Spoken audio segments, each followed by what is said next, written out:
Guys were always attracted to her for her beauty. She had a very unique look. A lot of people were definitely drawn to it.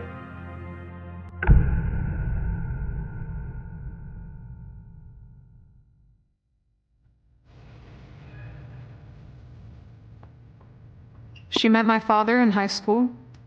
Obviously, her being just 16, there was a concern there of the age gap and maybe the influence that he had on the choices that she was making. I think my aunt and uncle were maybe torn because he presented himself very well, was very polite and made very good conversation. And so I think in a way that impressed them. My father had portrayed himself as he was like a little bit more stable, I guess, than other guys. He kind of portrayed like this kind of like bad boy vibe, and my mom was attracted to it. I remember very distinctly the opportunity to meet him for the first time. She brought him to the house and he pulled up in the front of the house in a really nice car. He got out very handsome, just a beautiful looking man, dressed really nice. I kind of came from a rural setting where the boys never dressed like that. And so I was like, oh, something I would have seen in a movie. She became very consumed with her relationship with him. And often when I would try to call, this is before cell phones, so if I tried to call the house, my aunt or uncle would say, oh, she's not here, she's with Tom. I just remember very distinctly her infatuation with him. Everyone thought the world of him. They thought he was so charming and so kind and so sweet. And I know my grandmother thought he was a good person. She thought he was a good man and thought that he treated my mother well. And at some point, he convinced her to run away with him.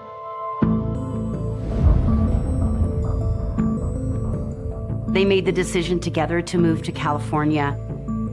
She didn't share a lot of details other than she was very excited about it. I think he promised her a life and a family. My mother, she always wanted kids.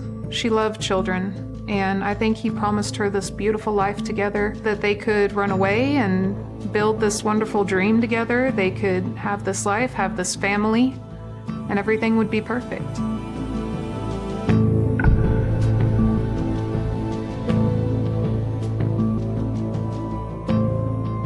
There was a little bit of a ripple effect of shock because none of us knew. I remember that I felt very betrayed and I felt very hurt. And I remember going, what just happened? Like, how did this girl that was a very much an active part of our life, I would consider her one of my best friends. How did we go from that and these weekly conversations and this time well spent to not even knowing about her wedding, not even being invited to her wedding? I was very saddened that she had chose to run away and leave the family and leave school and leave her sports and leave us. The hard truth is that they struggled in California. Unfortunately, it didn't work out the way he had sold it to my mother.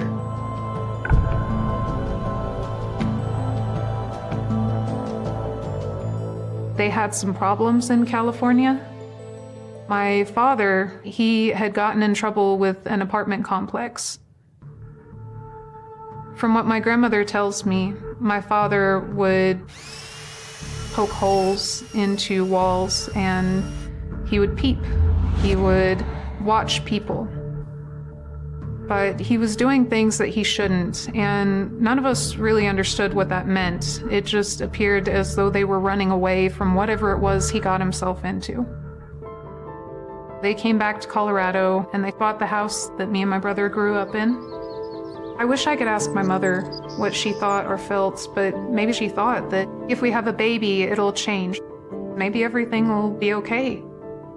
She found out she was pregnant with me, and I think she began looking for more support from her own family. When Cheryl became pregnant with Shelby, a spark came back to her, and she was very excited about the prospects of being a mom. And then, of course, when Shelby arrived, then a few years later, Sean comes, and she was just so full of love and joy. Having two children and having this family, I think it began to shift her focus, and I think that's when things started to change.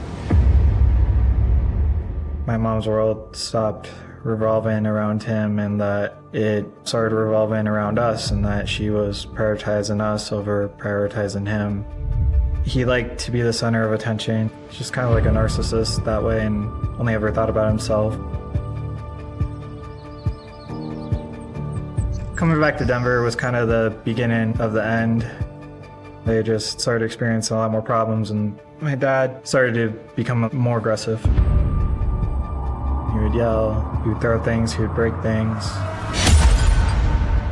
And it scared her, it scared us. I have a lot of memories from being a child and living in that house with my mother and my father. You know, I remember him reading me books, but I also remember him screaming and throwing things. And I remember my mother crying, and I remember just being terrified. I began to notice a change in Cheryl. Something was just a little off.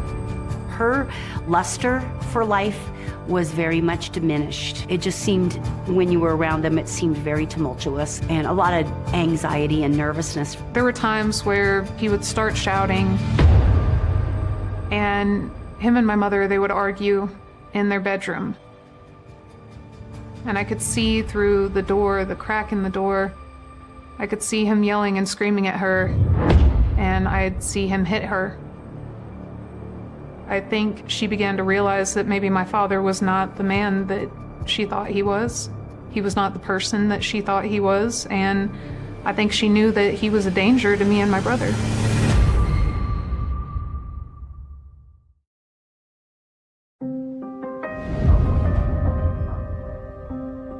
My father, he was charming and he was very charismatic. He was intelligent, he was good looking, he was easy to talk to, he was normal.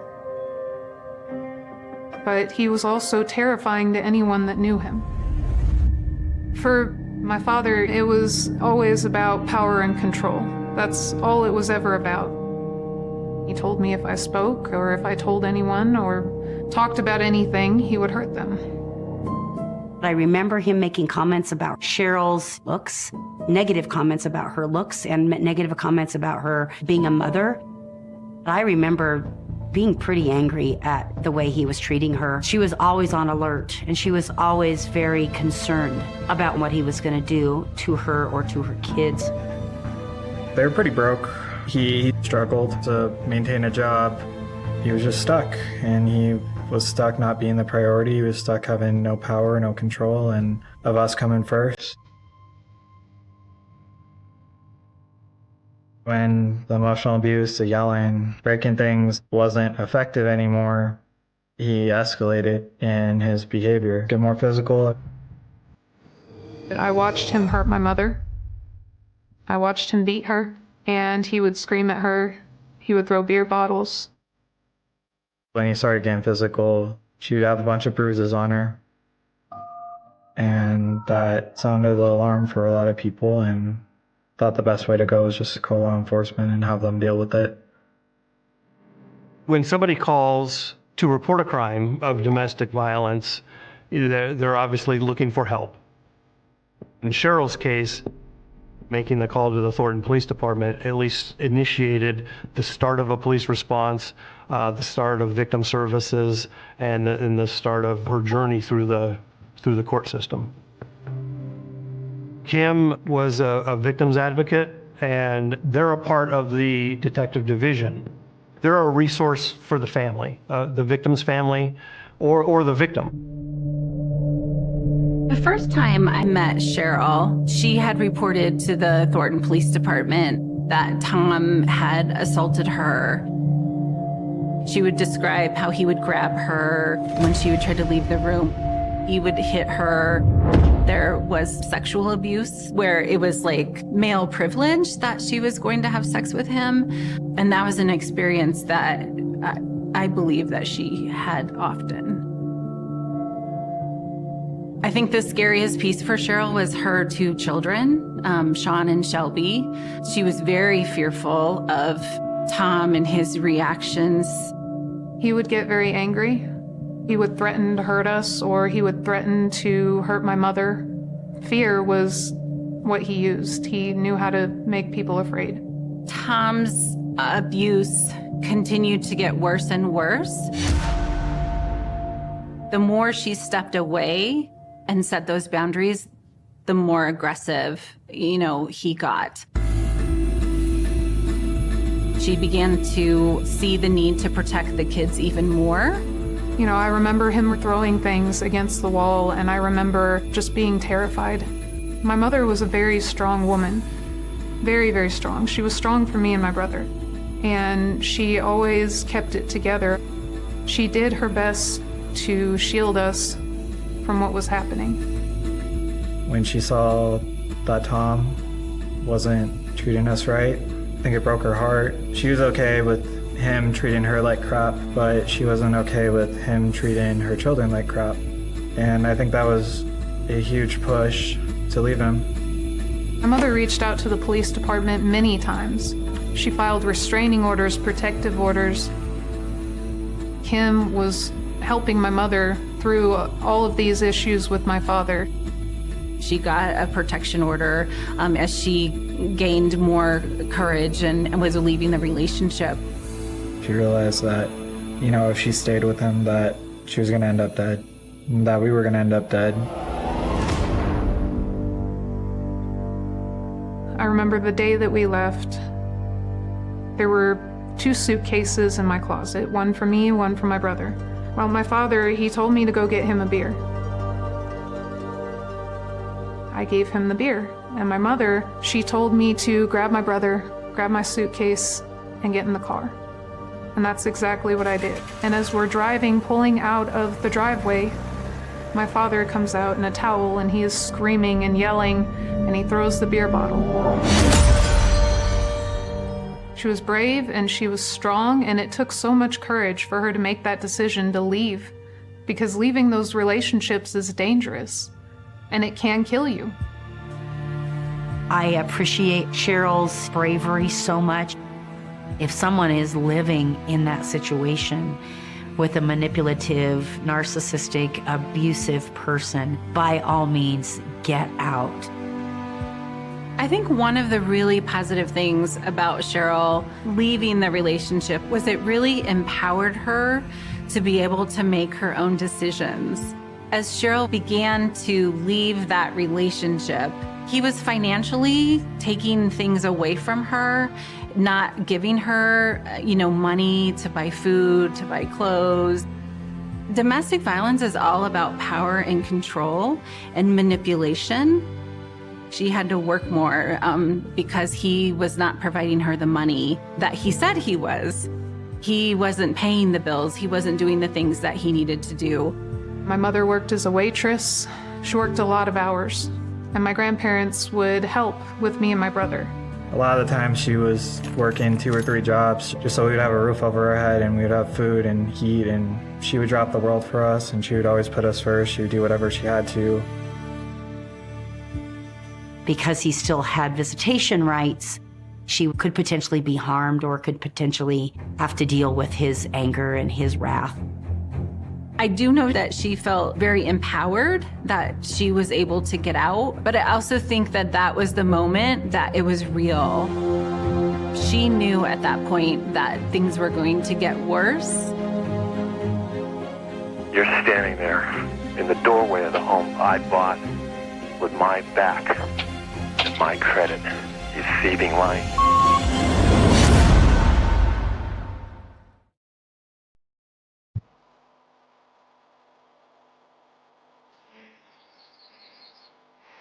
Cheryl cared for those children deeply, and she worried about them, and she worried about leaving them with him.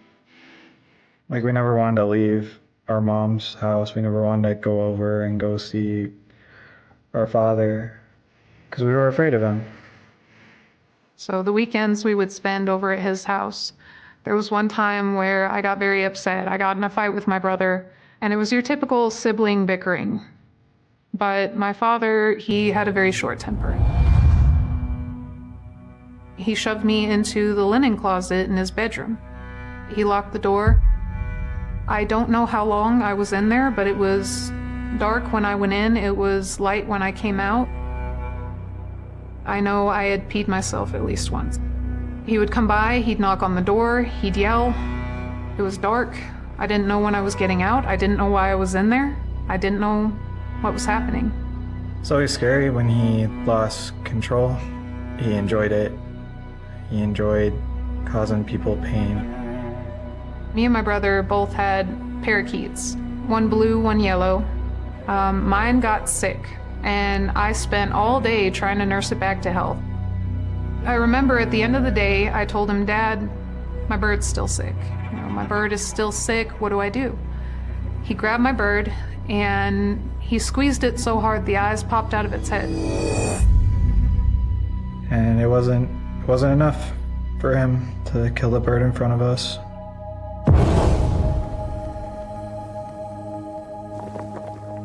He made my sister cook the bird, and I had to eat it. And he thought it was funny. Like whatever part of him he was missing, he felt complete by terrorizing us. He was a monster. He had evil intent at every turn. I think his behavior just continued to escalate. Tom was not only manipulative, but he would watch her.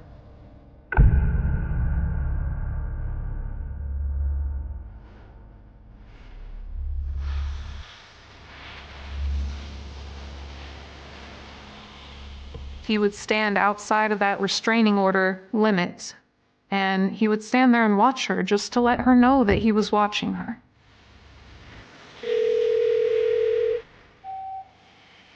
Cheryl, this is Tom.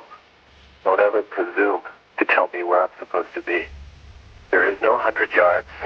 I'm on a public street, on a public sidewalk. You don't tell me what to do. Some of the messages that I heard were just completely bone-chilling to me. You don't tell me where to be. The next time you lie to the cops, like you have before, you're going to suffer the consequences. My father, he was losing sense of control over my mother because she began building a life for herself. She cut ties from her abuser. She filed for divorce, and she became independent. So they were divorced, and he had a girlfriend. He was seeing Sue Beamer. It was troubling. The first time I ever saw Sue, there was like some sort of resemblance to Cheryl in their stature. It was like replacing Cheryl in the relationship that he was in. So I definitely do not think that Tom was moving on. Tom manipulated Sue. I think Tom truly manipulated everyone that he ever came in contact with. My mother didn't do a whole lot of dating. She took care of us. That was her world until she met Ross. With Cheryl, everything was on the table. The first day we were together, she told me that she had 2 kids, and that was certainly the center of her life. She also told me she had a psycho stalker husband, and, if I was going to run, I should run now. She was fun. She was very outgoing. She was a joy to be with, and it wasn't just me who noticed that. Everyone noticed what a joy Cheryl was. Ross and my mother, they fell in love. He treated her so well. He was good to her. The very first time I met her, I gave her a key to my place. This was before we were even dating. I just said, "You're someone who needs a safe place to go. Here's a key to my place. Use it whenever you want." She was getting her life together. She was working 2 jobs. She was going to school to be an accountant.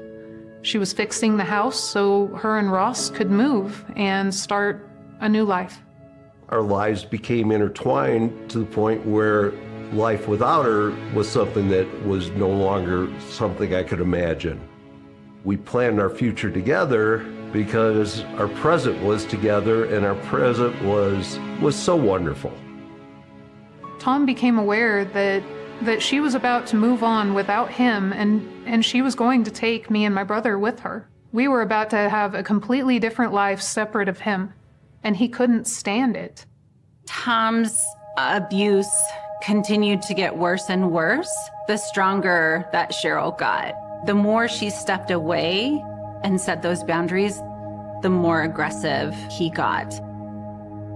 Once the perpetrator starts seeing that victim get stronger and stronger, the crazier and the more volatile that person becomes. My guess is that this was kind of the tipping point for him. You know, knowing that she was with somebody who probably loved and adored her and treated her the way she deserved to be treated, probably just threw him into a downward spiral of evil.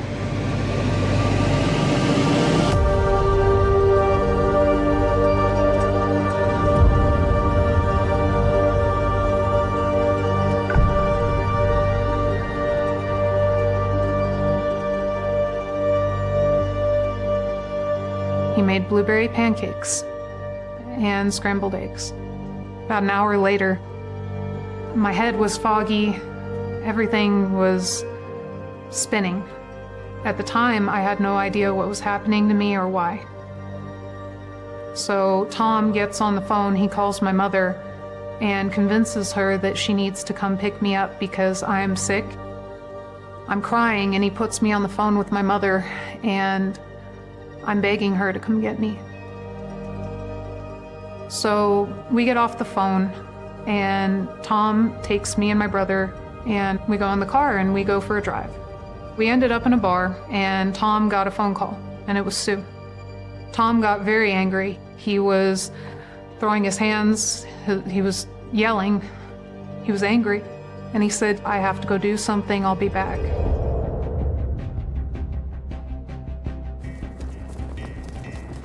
They had been exchanging the children at the police station, but hearing her daughter crying and saying she was sick, she let her guard down and actually went to Tom's to get Shelby. I know one of the things that Cheryl and I talked about was that she should never, ever go to his house.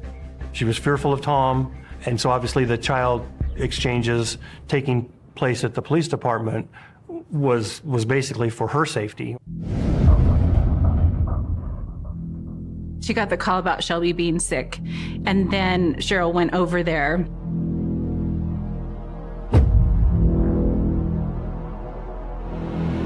Cheryl went up to the apartment. When she was let into the apartment, Sue was there. Sue kind of looked like, maybe you really shouldn't be here. 911? There's shooting over here. Where's the guy that shot her at? It was me. It was you that shot her? Yes, because he attacked me.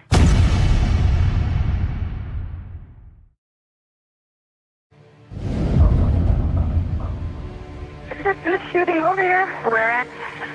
In our apartment. Who's been shot? I think it was my boyfriend's ex-wife. The 911 call comes into the Thornton Police Department, and that initiated the patrol response. My boyfriend's ex-wife came in here and started yelling at me and screaming and grabbed a knife. Why did you shoot her? She came at me with a knife. Susan, she made the 911 call. She was still on the phone with the dispatcher when the officers arrived. Other officers went into the apartment, found Cheryl's body, tried to administer life support with the assistance of paramedics, but she was obviously deceased. All we knew is that she had multiple gunshot wounds. We find multiple shell casings. Our CSI investigator was able to determine that Cheryl is running through the hallway where she shot twice in the back, and then she receives 2 more gunshot wounds, one to her upper chest and one to her thigh, and then there's a final gunshot wound which is in her head. The pathologist would tell us that the gunshot wound to the head could not have occurred as the first first wound. Tom arrived at the scene with Sean and Shelby around 9 p.m.-ish. When Tom shows up, there's still a large police presence, police outside his door. I had never seen so many red and blue lights in my life. There was a fire truck, there was an ambulance, there were cops everywhere. And we got stopped by an officer, and he explained that my mother was shot and Susan was in the apartment. Tom never asked what was going on. When he was asked, what does he know about what's going on, he refused to answer any questions. Tom showed absolutely no concern. None. There was no expression, no concern for who had been shot, why, if Susan was okay, if my mother was okay. There was no concern for anyone. Me and my brother were taken to the police station. The officers, they tried to make us comfortable. They gave us water and crayons and a notepad. I drew pictures on that notepad that I still have to this day. I wrote that I missed my mother. I think I knew what had happened, I just couldn't comprehend it. It was difficult to contemplate or realize what had happened. You don't really understand life and death as a child. I went into the police department, got briefed about what had happened, and then I'd realized that Shelby and Sean were there. Kim told us that my mother was dead. Overnight, my entire life had been turned upside down.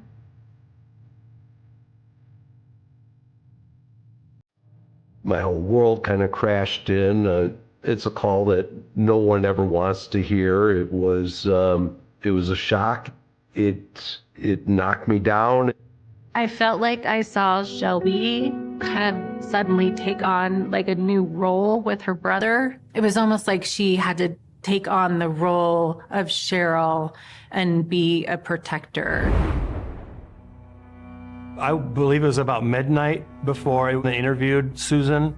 Susan stated that Cheryl came over, said that I wasn't the mother of the children and I'll never be the mother. She pulled out a knife, and so I shot her.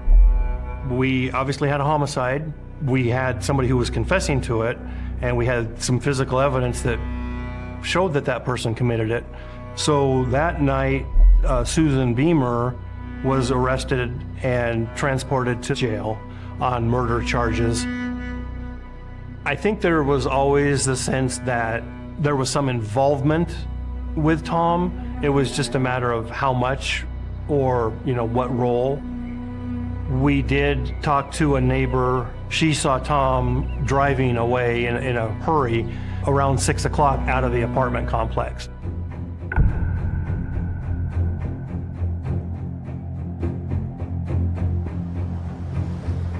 Tom shows up at the police department and walks into the lobby. He said that I'm here for a child custody exchange. I want proof that I was here at the police department from 6 p.m. to 6:30. And the desk officer saw him arrive. I want to say it was around 6:20, 6:25. And so the officer would only write the time that he saw Tom there. He wrote on the card 6:30. So we thought Tom was trying to account for more time at the police department than he was actually there. What we knew about Tom certainly made him a person of interest. So Tom was brought in to the police department. That night, we did photographs of him. Tom didn't make any statements at the apartment. Tom didn't make any statements at the police department. So we certainly didn't have enough probable cause or any probable cause at that point to believe that he had any involvement in this. I don't think anyone was happy about letting Tom leave with no charges that evening, but legally, we had no choice. I missed my mother. I couldn't understand that she was dead. I didn't talk about it. I didn't say anything until one day I did. August of '98 is when Shelby provided her interview. saying that she heard Tom and Susan talk, changed the investigation. She was blown away. I mean, she just could not believe the words coming out of my mouth. Well, I heard my dad get up, so I went out to investigate. Okay. And I heard my dad say, "Here, take this gun."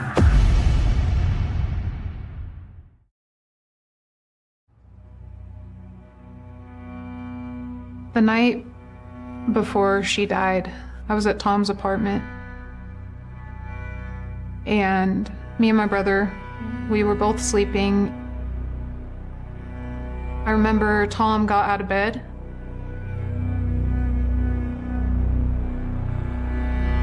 Well, I heard my dad get up, so I went out to investigate. Okay. He had a gun in his hand. There was a little back and forth between the two of them. And I heard my daddy say, "Here, take this gun and kill Cheryl." Sue took the gun, and he told her he wanted to kill my mother, and the way he explained it to her is that they could get my mother out of the way and they could be together. It was me. It was you that shot her? Yes, because she attacked me. Why did you shoot her? She came at me with a knife. The information we had from the 911 call and what the officers observed in the apartment didn't really match up. Susan didn't have any injuries, so self-defense obviously became questionable. Of course, I thought it was Tom. They said it was actually Tom's girlfriend, which never made any sense to me. By December of '98, Susan had now been in jail 4 to 5 months. With the permission and cooperation of her attorney, she wished to provide a statement. Her first statement is that there was no plan, but it was actually Tom who shot Cheryl. And right after Tom had shot and murdered Cheryl, hands her the gun and says, "Claim you did it, and if you don't, I'll kill your kids." I mean, she went from, "I did it in self-defense, Tom wasn't even here," to now, "Well, Tom did it, but I had no idea this was going to happen." That makes a little more sense, but it still doesn't make a lot of sense. Susan made her second statement. She finally came clean. Her part in this was that she was to keep Cheryl in the apartment until Tom got there. He took the clothes off that he had, and the kids were actually down in the car, just sitting in the car waiting for their dad to come back.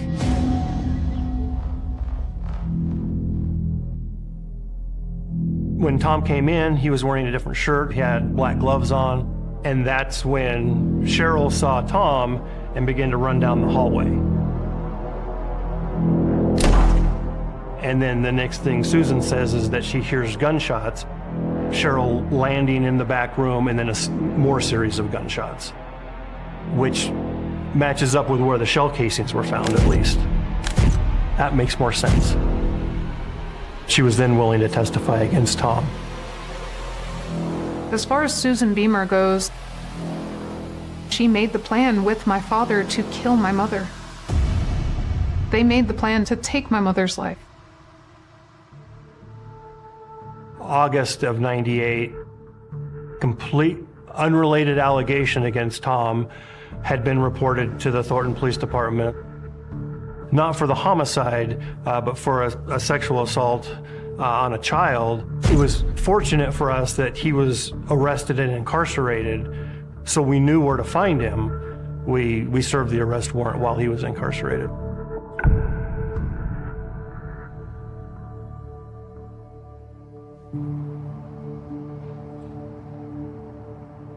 With most jury trials, it's very tense. I would say this was a little more than most. It was just, you could just feel the tension during each day of trial. We certainly hoped there would be some justice. You know, the person responsible would be held accountable. The prosecutor lays out the case in a pretty chronological order. Susan does testify against Tom.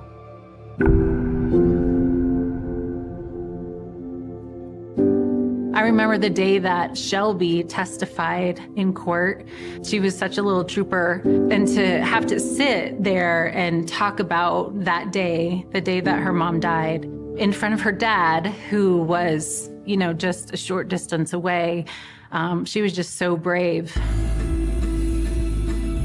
I remember being on the stand, and his lawyer approached me. His lawyer began by saying, "Can you tell me the difference between the truth and a lie?" And I told him one was real, the other was not. And I remember looking at my father in that orange jumpsuit. I think as we began to get into the trial and really kind of unpack all of the years of abuse, I think it really shined a light that Cheryl was an incredibly strong person. I do recall some phone messages that Cheryl had received, some kind of veiled threats. We knew who he was threatening and what he was threatening. You and your boyfriend, your dad and your brother are cowards. I'm a man. I can tear them apart.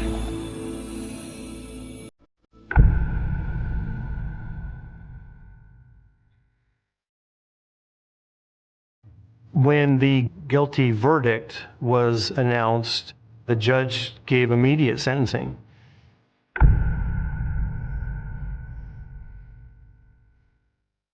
I was very relieved. I was very happy that finally this man who deserved no freedom, that he was put away for life.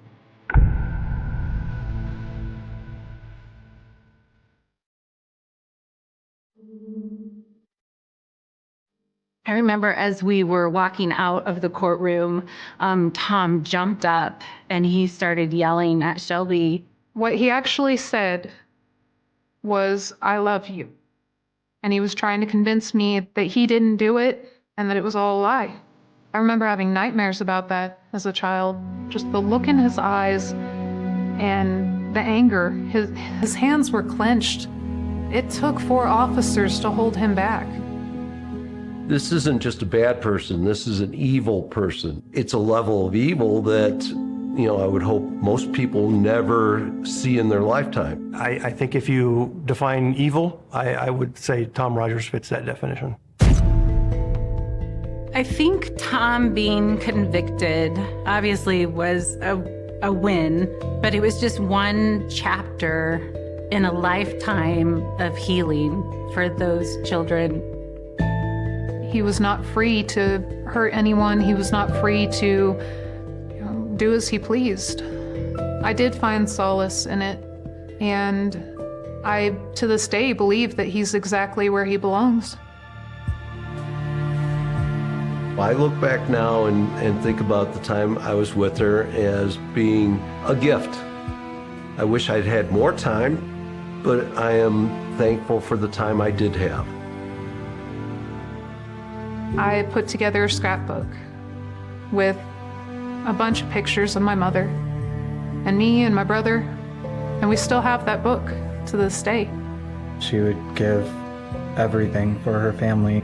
I thank her every day, and I love her, and I always remember her with a smile on her face. I remember her as being a strong, independent woman. November 20th, 2014, began like countless other late autumn days in Brooklyn. The air carried the unmistakable chill that arrives just before Thanksgiving, when families begin preparing for one of the busiest holidays of the year. Grocery bags filled with ingredients for traditional dinners moved through apartment hallways. Children hurried home before darkness settled over the neighborhood. People finished work, met friends, visited loved ones, and expected nothing more extraordinary than another ordinary evening. By the end of that night, one man would be dead inside the stairwell of a public housing building. He would not die during a robbery. He would not die while confronting police officers. He would not die after threatening anyone with a weapon. Instead, his life would end because a single bullet, fired inside a dark concrete stairwell, struck a wall, changed direction, and entered his chest. That man was 28-year-old Akai Gurley. His death quickly became far more than another homicide investigation. It evolved into one of the most controversial police shooting cases in modern New York City history, forcing difficult conversations about police training, officer accountability, deteriorating public housing, race, and the criminal justice system.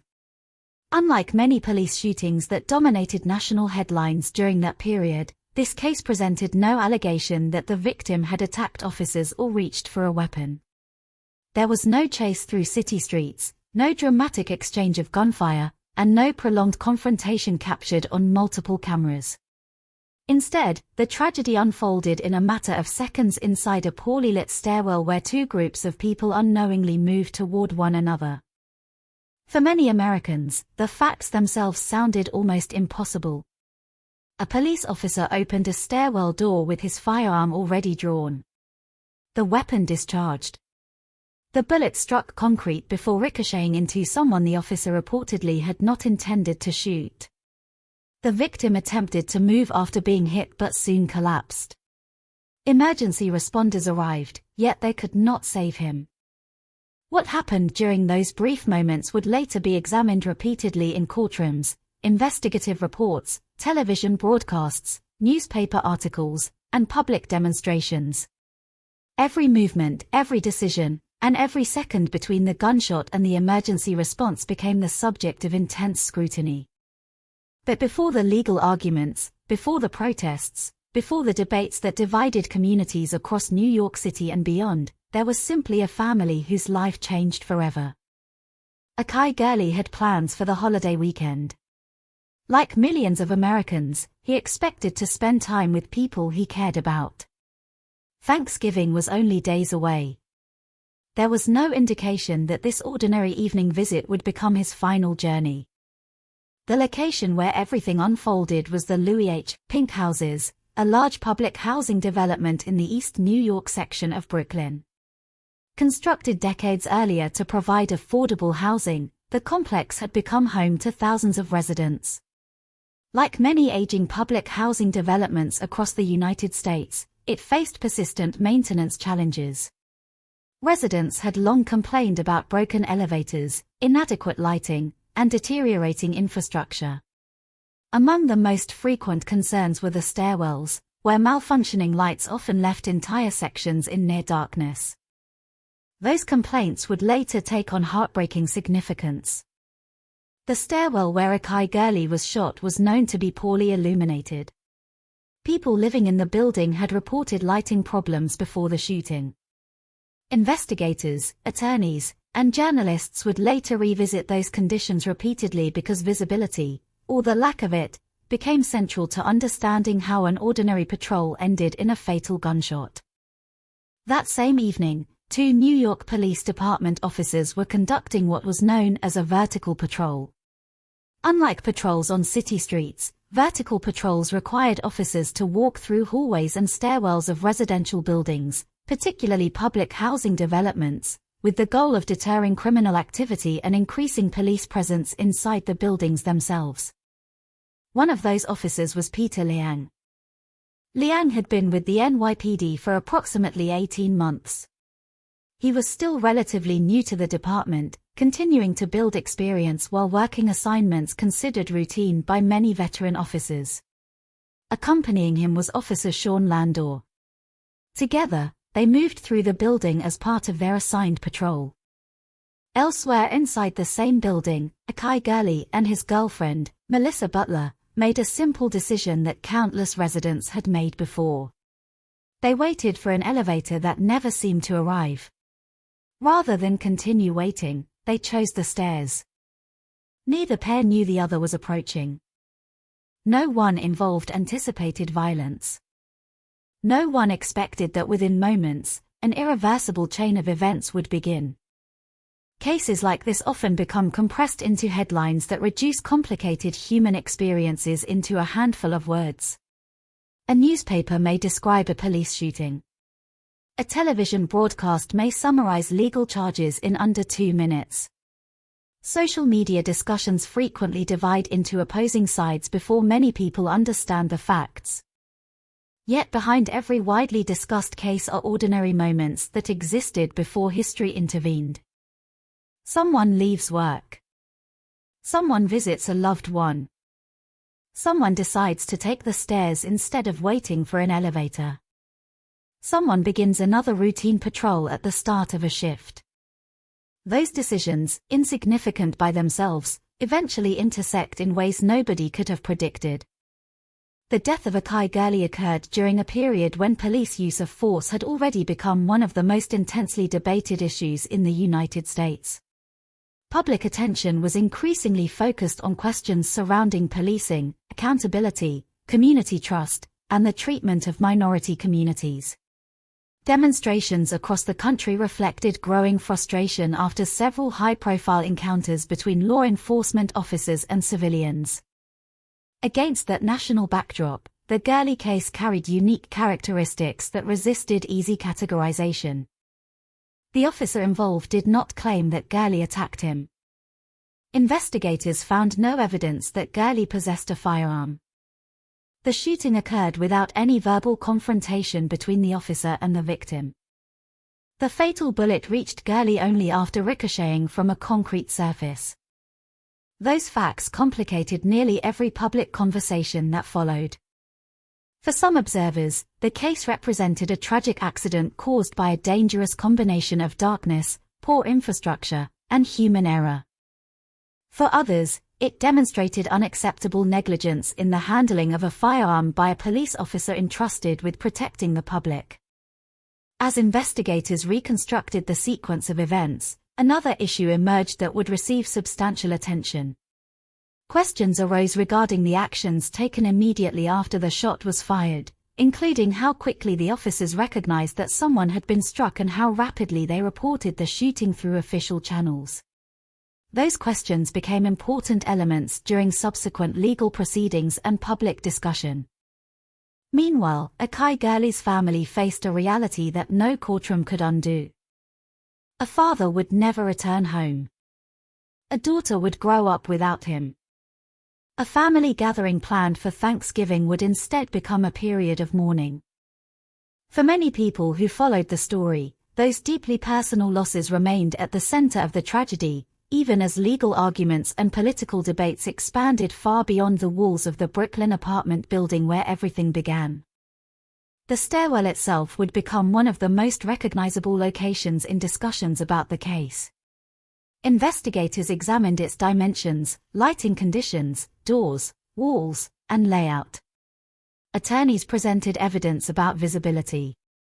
Reporters described the environment repeatedly because understanding the physical space was essential to understanding how one bullet could change so many lives. Concrete walls. Metal doors. Dim lighting. Narrow landings. A place designed simply to connect one floor to another became the setting for a case that would be studied by lawyers, journalists, police trainers, civil rights advocates, and members of the public for years afterward. This story is not only about a fatal gunshot. It is about how ordinary decisions can collide with institutional failures. It is about the responsibility carried by those entrusted with deadly force. It is about the condition of public spaces where thousands of families live every day. It is about the difficult balance between recognizing human error and demanding professional accountability. Most importantly, it is about remembering that behind every legal document, every headline, every protest sign, and every courtroom argument stood a real human being named Akai Gurley, whose life ended on an ordinary November evening inside a stairwell where he should have been safe. The events that followed would reshape careers, spark national debate, and leave lasting questions that continue to resonate long after the echoes of that single gunshot faded from the concrete walls of the Pink Houses. The Louis H. Pink Houses stood in the East New York neighborhood of Brooklyn like rows of aging concrete sentinels. From a distance, the apartment buildings looked much like countless other public housing developments scattered across New York City. Their brick facades, narrow windows, and identical towers blended into the skyline, creating an image familiar to generations of New Yorkers. During daylight, children played on nearby sidewalks, elderly residents gathered on benches to exchange stories, and families carried groceries through entrances that had witnessed decades of everyday life. For thousands of people, these buildings were not symbols in a political debate. They were simply home. By 2014, however, life inside many New York City Housing Authority developments had become increasingly difficult. Residents had spent years reporting maintenance problems that often remained unresolved for weeks or months. Broken elevators, leaking pipes, damaged doors, and malfunctioning lighting fixtures were common complaints. The stairwells, intended as emergency exits and alternative routes when elevators failed, frequently became dark passages where visibility was severely limited. People who lived there learned to adapt. Some carried small flashlights. Others relied on the glow of mobile phones. Many simply moved carefully, one step at a time, trusting memory more than sight. Residents understood which corners remained shadowed after sunset and which lights had stopped working months earlier. They warned children not to linger in stairwells and advised elderly neighbors to avoid using the stairs whenever possible. Darkness had become so routine that it no longer surprised anyone. It was merely another inconvenience added to daily life. Yet routine has a dangerous way of disguising risk.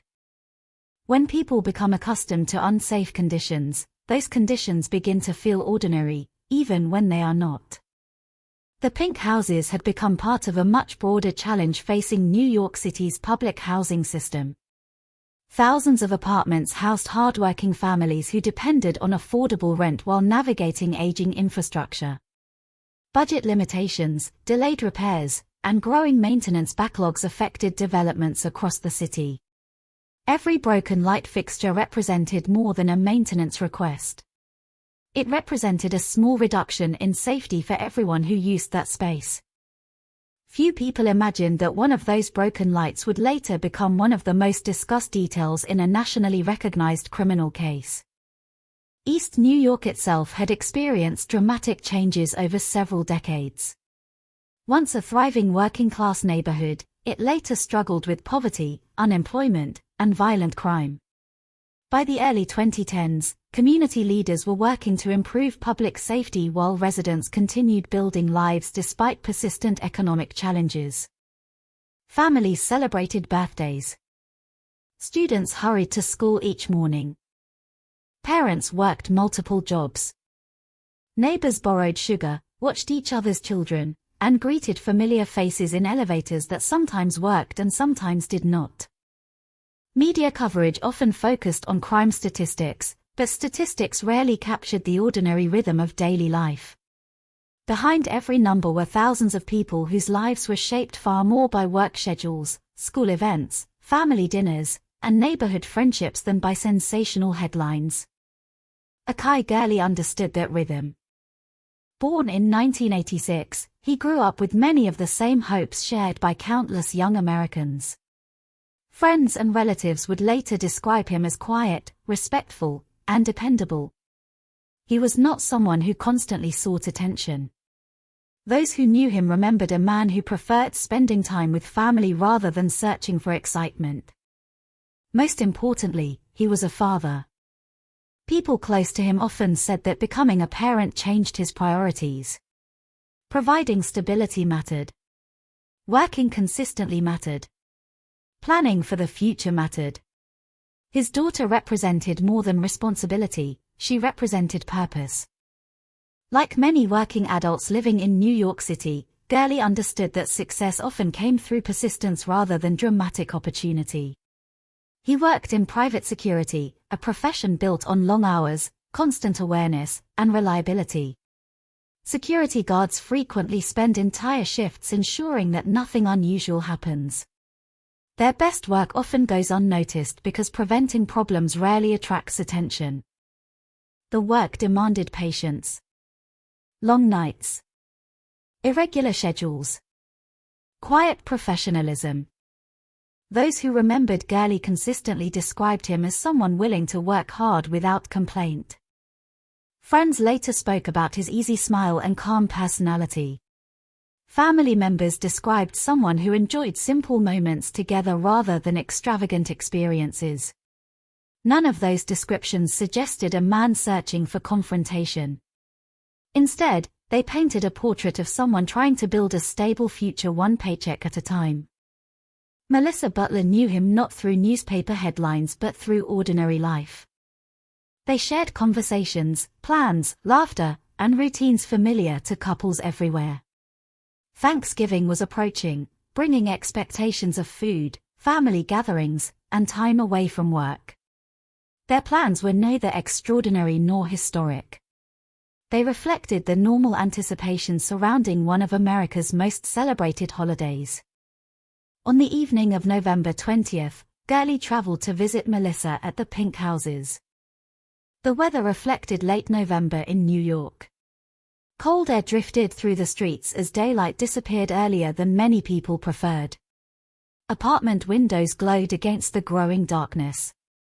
Inside homes, televisions played evening news broadcasts while dinners cooked in kitchens throughout the neighborhood. Nothing suggested history was unfolding. Inside the building, residents entered and exited through familiar doors. Some returned from work carrying bags over tired shoulders. Others visited relatives or friends on different floors. Children laughed somewhere down the hallway while distant conversations echoed through concrete corridors. Life continued exactly as it had countless evenings before. At nearly the same time, officers Peter Liang and Sean Landor reported for another patrol. Vertical patrols had become an established policing strategy within many public housing developments. Rather than remaining outside in patrol vehicles or walking only surrounding streets, officers moved through interior hallways, rooftops, stairwells, and common areas. The objective was straightforward: maintain police visibility inside buildings where criminal activity sometimes occurred beyond the view of street patrols. For officers, these patrols demanded constant awareness. Stairwells limited visibility. Doors concealed whoever might be approaching. Echoes distorted sound. Lighting conditions varied dramatically from one floor to another. Every landing looked remarkably similar to the last. Even experienced officers described these environments as challenging because concrete walls created blind corners where people could unexpectedly appear within only a few feet. Peter Liang was 27 years old. Compared to many colleagues, he remained relatively inexperienced. Having served approximately 18 months with the NYPD, he was still learning lessons that veteran officers accumulated over decades. Every shift added practical experience impossible to duplicate in classrooms or training facilities. His partner, Sean Landor, possessed additional experience, but both officers approached the evening expecting another routine assignment. No emergency calls directed them toward the Pink Houses. No reports indicated an armed suspect inside the building. No hostage situation unfolded. No violent confrontation awaited them. They were simply conducting a scheduled patrol. Elsewhere in the building, Gurley and Butler reached the elevator. Like countless residents before them, they pressed the button and waited. Nothing happened. Seconds became minutes. The elevator failed to arrive. Broken or delayed elevators frustrated residents on a regular basis. People often abandoned the wait and chose the stairs instead, especially when visiting apartments only a few floors away. It was an ordinary decision shaped by ordinary inconvenience. So they turned toward the stairwell. That simple choice would later become one of the most haunting details of the entire case. Had the elevator arrived promptly, history might have unfolded differently. Had the stairwell lighting functioned properly, visibility might have improved. Had any one of several ordinary circumstances changed, millions of people might never have heard Akai Gurley's name. But history rarely reveals itself while it is happening. It appears ordinary until viewed through hindsight. As Gurley and Butler entered the stairwell from below, officers Liang and Landor were moving through the same structure from above during their vertical patrol. Neither pair knew the other existed. No voices announced their presence. No warnings echoed through the stairwell. Concrete walls separated them as they moved closer with every passing second. The building itself almost seemed to conspire with circumstance. The malfunctioning lights reduced visibility. The enclosed design amplified uncertainty. Heavy fire doors interrupted clear lines of sight. Landings divided each flight into isolated sections where someone could remain invisible until only moments before an encounter. Everything about the environment emphasized limited awareness. Later investigations would examine diagrams showing distances measured in feet, door angles calculated in degrees, and lighting conditions documented through photographs and expert testimony. Those technical details became essential in court. But on that November evening, none of the people involved thought in measurements or legal standards. Akai Gurley thought he was simply climbing a staircase. Melissa Butler expected to reach her apartment within moments. Peter Liang believed he was conducting another routine patrol. Sean Landor continued alongside his partner through familiar procedures repeated countless times before. Their lives occupied the same structure. 4 paths gradually converged. No one realized they were only seconds away from an event that would permanently connect their names in newspapers, court records, and public memory. This convergence of ordinary routines is perhaps one of the most unsettling aspects of the case. There was no elaborate criminal plot. No lengthy pursuit.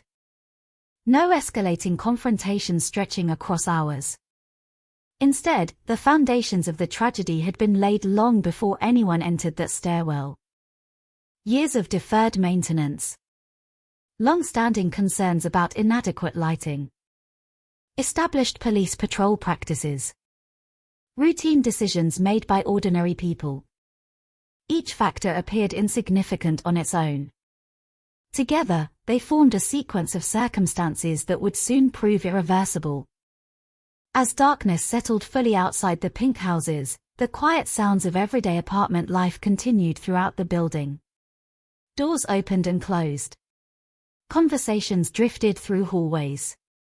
Televisions flickered behind apartment windows. Somewhere, dinner plates were being cleared from kitchen tables while neighbors prepared for another ordinary night. Inside one dim stairwell, however, the people were moving steadily toward the same landing. None of them knew that within moments, a single gunshot would transform an ordinary Thursday evening into one of the most scrutinized police shootings in modern American history. Every headline that followed the shooting focused on a single moment. A gunshot. A stairwell. A police officer. A young man collapsing onto a concrete landing. Yet reducing Akai Gurley to the victim of a single night ignores the 28 years that came before it.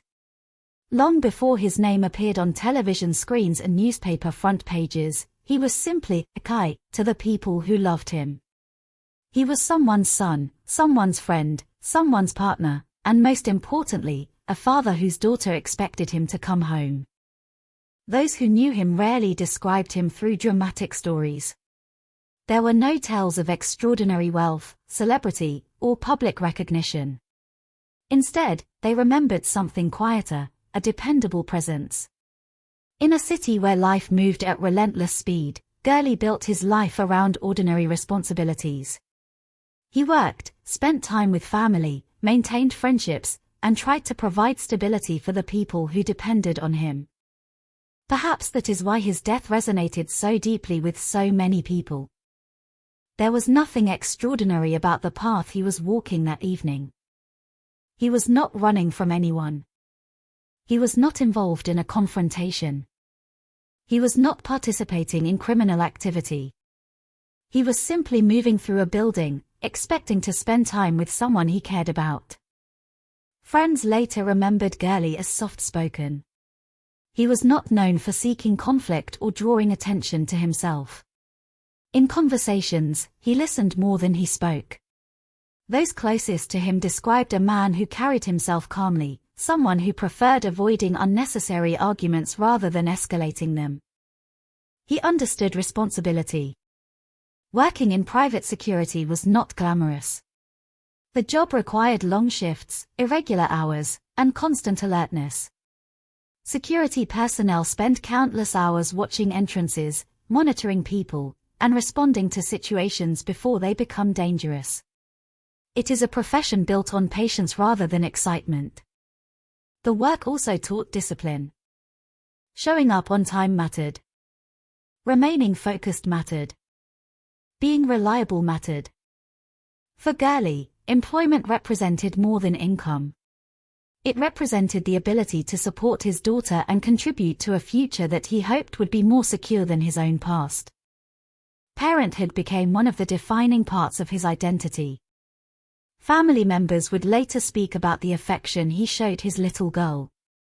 Like many young fathers, he looked toward the future through her eyes. Every extra hour worked, every paycheck earned, every sacrifice made carried meaning because it was connected to someone else's future. His dreams were remarkably ordinary. To raise his daughter. To continue working. To spend holidays with family. To keep moving forward. Those ambitions may not attract headlines, but they form the foundation of millions of lives.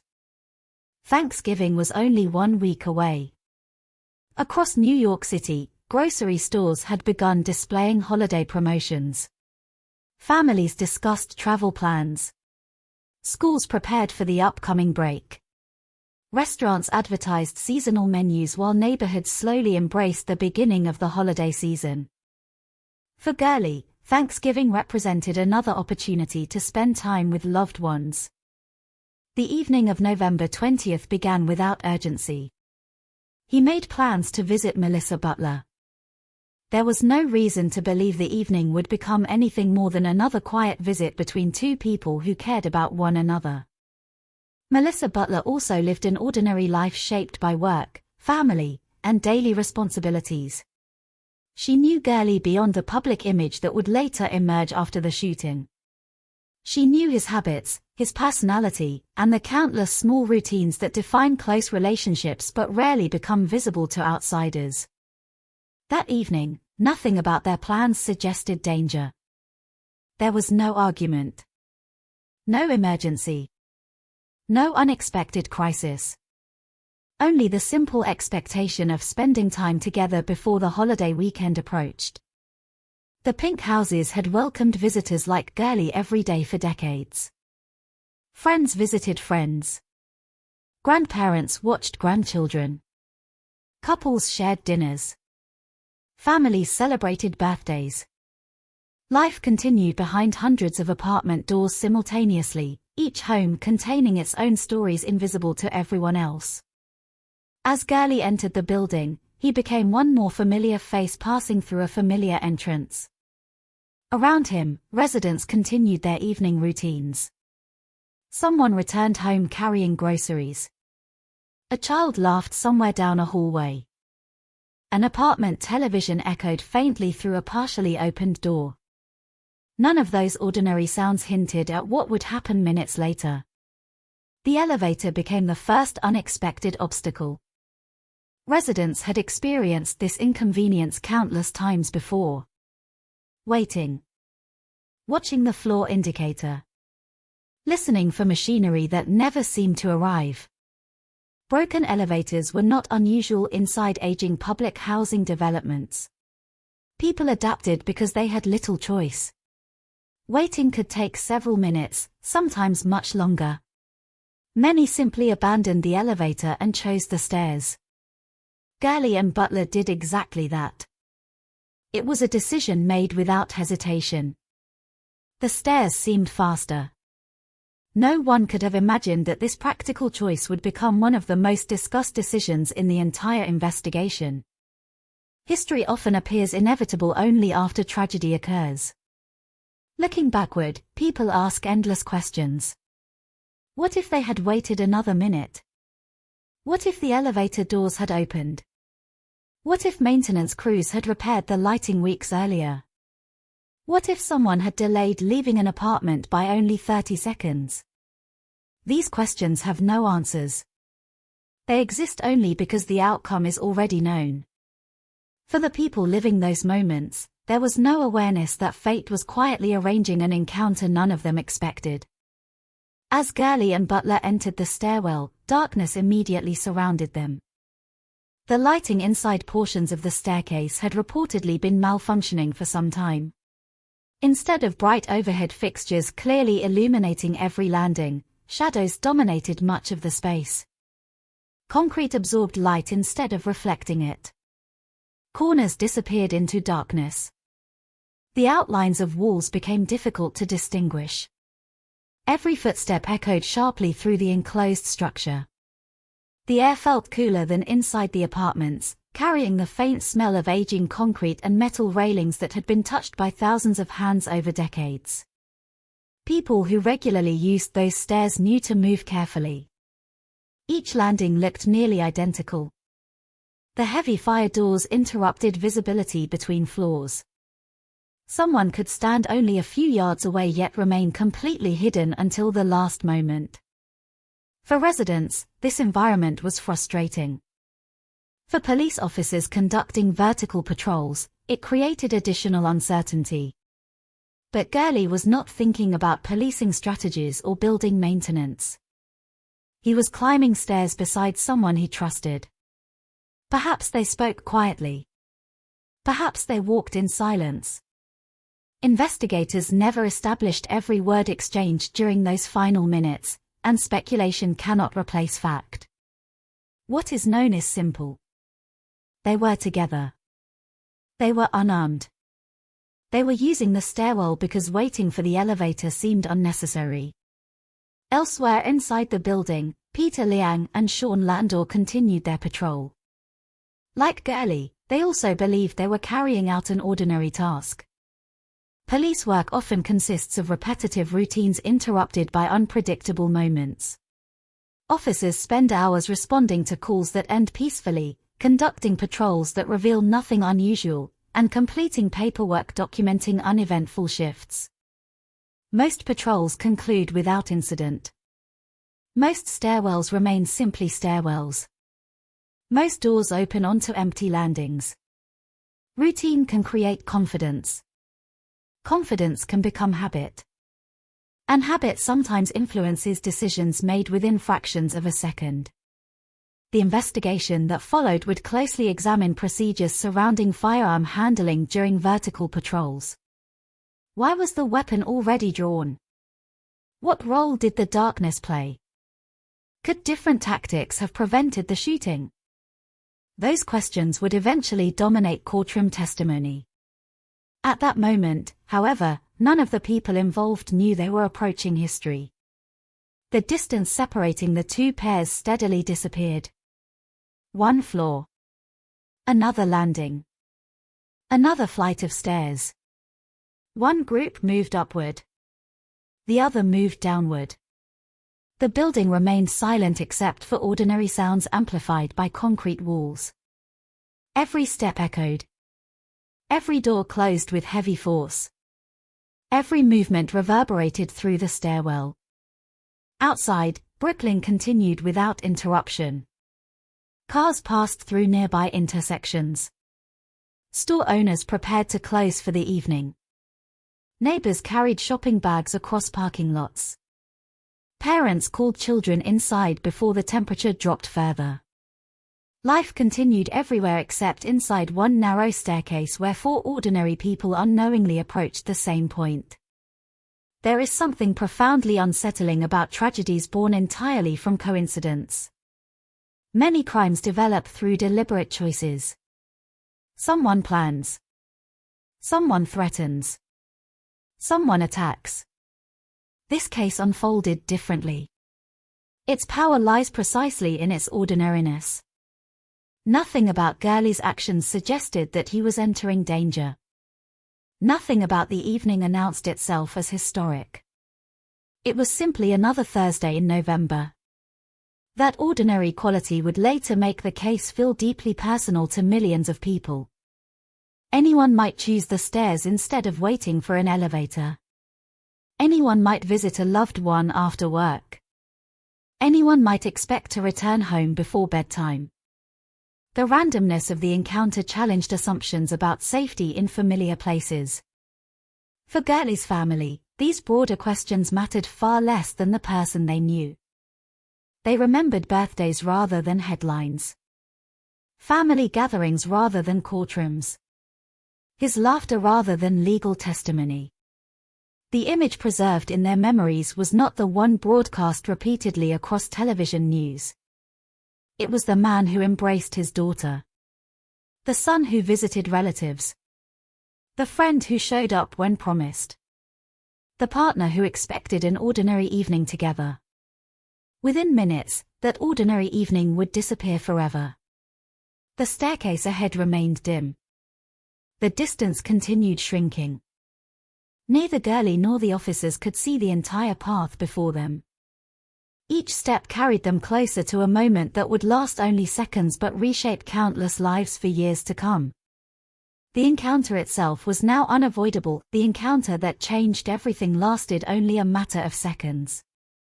It was not preceded by shouting. There was no foot chase through the hallways. No desperate struggle. No warning that violence was about to erupt. For people entered the same stairwell from different directions, each believing they were carrying out an ordinary part of their evening. One pair was simply trying to reach an apartment. The other was performing a routine police patrol. Neither side expected to meet the other. The staircase was quiet. Its concrete walls swallowed much of the outside noise, leaving only the hollow echo of footsteps traveling between floors. The malfunctioning lights left large sections dim, making it difficult to clearly distinguish faces or movements beyond a short distance. Heavy fire doors divided the flights of stairs, creating blind corners that concealed whoever happened to be on the opposite side. Visibility was poor. The physical environment would later become one of the most important pieces of evidence examined by investigators, attorneys, and jurors. Photographs, measurements, diagrams, and testimony would all attempt to recreate exactly what could, and could not, be seen inside that stairwell. But on the evening of November 20th, no one was thinking about evidence. Peter Liang and his partner, Sean Landor, continued their vertical patrol, moving through the building floor by floor. Vertical patrols required officers to check stairwells, hallways, and common areas where criminal activity sometimes occurred. The work demanded constant alertness because visibility changed from one landing to the next, and officers often encountered residents unexpectedly. According to Liang's later testimony, he had already drawn his department-issued Glock 9mm pistol before opening the stairwell door. In his left hand, he held the firearm. In his right, a flashlight. As he approached the heavy metal fire door, he prepared to move into another section of the staircase. At nearly the same moment, Akai Gurley and Melissa Butler were ascending from below. Neither pair knew the other was only moments away. The door became the dividing line between two completely separate worlds. On one side stood two police officers performing what they believed was another routine patrol. On the other side climbed a couple expecting nothing more dramatic than arriving at an apartment. Liang pushed the door open using his shoulder. What happened next has been reconstructed through physical evidence, testimony, and forensic analysis. As the door swung open, Liang's firearm discharged. The sound of a gunshot exploded through the enclosed stairwell. Inside such a confined concrete space, the report would have echoed violently from wall to wall, magnifying the shock of the moment. There had been no verbal warning. No command to stop. No announcement identifying police presence before the shot. The bullet did not travel directly into Gurley. Instead, it struck the concrete wall of the stairwell. Then, in a split second that would become central to the entire case, it ricocheted. Deflected by the hard surface, the projectile changed direction before striking Akai Gurley in the chest. The mechanics of the shot became one of the most remarkable aspects of the investigation. This was not a bullet fired during an exchange of gunfire. It was not a shot aimed after identifying a threatening target. The fatal wound resulted from a ricochet inside a confined concrete stairwell. Forensic experts would later explain the bullet's path in careful detail. Its impact against the wall altered its trajectory. Its new direction carried it toward Gurley. Within an instant, everything changed. There was almost no time for anyone to understand what had happened. The shot itself lasted less than a heartbeat. The consequences would last forever. Akai Gurley had been struck. Accounts established that after the bullet entered his chest, he continued moving for a short distance. Adrenaline often masks the immediate effects of traumatic injury. People who suffer serious gunshot wounds sometimes remain on their feet briefly before the body begins to fail. Gurley descended several more steps. Then he collapsed. Melissa Butler immediately realized something was terribly wrong. Moments earlier, they had simply been climbing stairs together. Now the man beside her was gravely wounded. In the confusion following the gunshot, the reality of the situation unfolded rapidly. There was blood. There was panic. There was disbelief. Nothing about the previous few seconds made sense. The ordinary sounds of the building were replaced by urgent cries for help. Melissa attempted to assist Gurley as he lay on the landing. She called out for assistance from anyone who might hear. Neighbors began responding to the commotion. Inside apartment buildings, loud noises often attract immediate attention. Residents opened doors, listened from hallways, or cautiously approached the staircase to understand what had happened. The atmosphere shifted from routine to chaos almost instantly. Meanwhile, attention also turned toward the officers. One of the most closely examined questions in the entire investigation involved what occurred immediately after the gunshot. According to later testimony and investigative findings, there was initial confusion regarding whether anyone had actually been struck. The enclosed environment, the darkness, and the ricochet complicated immediate understanding of the bullet's path. Liang would later testify that he had not intended to shoot anyone. The prosecution did not argue that he deliberately targeted Gurley. Instead, the central legal issue became whether his handling of the firearm had been criminally negligent under the circumstances. Those legal arguments, however, belonged to the future. Inside the stairwell, there was only confusion. Seconds passed. Then more seconds. Emergency assistance became urgently necessary. Residents called 911. The seriousness of Gurley's injuries became increasingly apparent. Gunshot wounds to the chest are among the most life-threatening forms of trauma because vital organs and major blood vessels occupy such a small area. Rapid medical intervention offers the best chance of survival, but severe internal injuries can prove fatal even when emergency responders arrive quickly. Paramedics were dispatched. Police supervisors received notification. The building that had seemed so ordinary only minutes earlier suddenly became an active emergency scene. Flashing lights illuminated the exterior. Emergency personnel entered. Officers secured the area. Medical teams focused entirely on saving Gurley's life. Despite those efforts, his injuries were catastrophic. He was pronounced dead following the shooting. The medical examiner later determined that the cause of death was a gunshot wound to the chest. His death was officially classified as a homicide, a legal term indicating death at the hands of another person, regardless of criminal intent. For Gurley's loved ones, the terminology mattered far less than the reality. He was gone. A visit that should have ended with conversation and companionship instead ended with family members receiving devastating news. His daughter would grow up without her father. Parents lost their son. Friends lost someone they had expected to see again. Melissa Butler lost the man who had walked beside her only moments before. For Peter Liang, the shooting instantly transformed an ordinary patrol into the defining event of his career and personal life.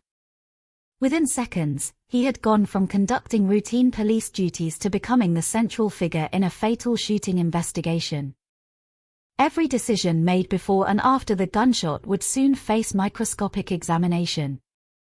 Investigators would analyze training, firearm handling, department procedures, officer conduct, building conditions, lighting, ballistics, timeline, communications. Nothing would be considered too small. Outside the pink houses, word of the shooting spread quickly. News organizations initially reported that a man had been fatally shot inside a Brooklyn public housing development. As additional facts emerged, public interest intensified. An unarmed man. A rookie police officer. A dark stairwell. A ricocheting bullet. The unusual nature of the incident distinguished it from many other police shootings. People struggled to understand how such a tragedy could occur without any confrontation between officer and civilian. Questions multiplied almost immediately. Why had the officer drawn his weapon? Why were the lights reportedly not functioning properly? Could the shooting have been prevented? Did police procedures adequately address patrols in poorly illuminated buildings? Those questions would dominate public discussion for months. But on the night itself, there were still far more questions than answers. Crime scene investigators carefully documented every aspect of the stairwell. They photographed the walls, measured distances, recovered ballistic evidence, examined the bullet's impact point, studied bloodstain patterns, recorded lighting conditions. Every detail might later help reconstruct precisely how one unintended shot produced such devastating consequences. Unlike fictional crime dramas, real investigations proceed slowly. Evidence must be collected meticulously. Witnesses interviewed separately. Timelines verified. Physical evidence preserved. Investigators resist drawing immediate conclusions because early assumptions can later prove incorrect. This case required extraordinary precision. The physical evidence needed to explain not only where the bullet ended its journey but how it traveled after striking the wall. Meanwhile, grief spread far beyond the building. Family members gathered. Friends struggled to process the news. A man who had expected to celebrate Thanksgiving within days had instead become the subject of a homicide investigation. For those closest to Gurley, media attention could not erase the deeply personal loss. Television viewers discussed legal standards. Commentators debated policing. Politicians issued statements. Yet behind every public argument remained one simple, painful truth. A 28-year-old father had entered a stairwell alive and left it only after suffering a fatal gunshot wound. Nothing that followed, the investigations, the courtroom proceedings, the national debates, or the eventual verdict, could change that reality. The gunshot itself lasted less than a second. Its consequences would echo through courtrooms, communities, and countless lives for years to come. By the time the first wave of emergency responders had finished their work, the stairwell inside the Louis H. Pink houses no longer resembled an ordinary passage between apartment floors. It had become a crime scene. Bright portable lights cut through the darkness that residents had complained about for months. Yellow evidence markers appeared on the concrete floor. Police officers restricted access to the staircase while detectives, crime scene technicians, and supervisors began documenting every detail that might explain how an ordinary patrol had ended with the death of an unarmed man. The silence that usually settled over the building late at night was replaced by quiet conversations among investigators. Every step was deliberate. Every photograph mattered. Every measurement would later be scrutinized by prosecutors, defense attorneys, forensic experts, journalists, and eventually a jury. Unlike fictional investigations, where detectives often arrive at dramatic conclusions within hours, real homicide investigations begin with uncertainty. Investigators first establish facts. Who was present? Where was everyone standing? What physical evidence supports witness statements? What evidence contradicts them? Those questions guided the early hours of the investigation. The first priority was preserving the scene.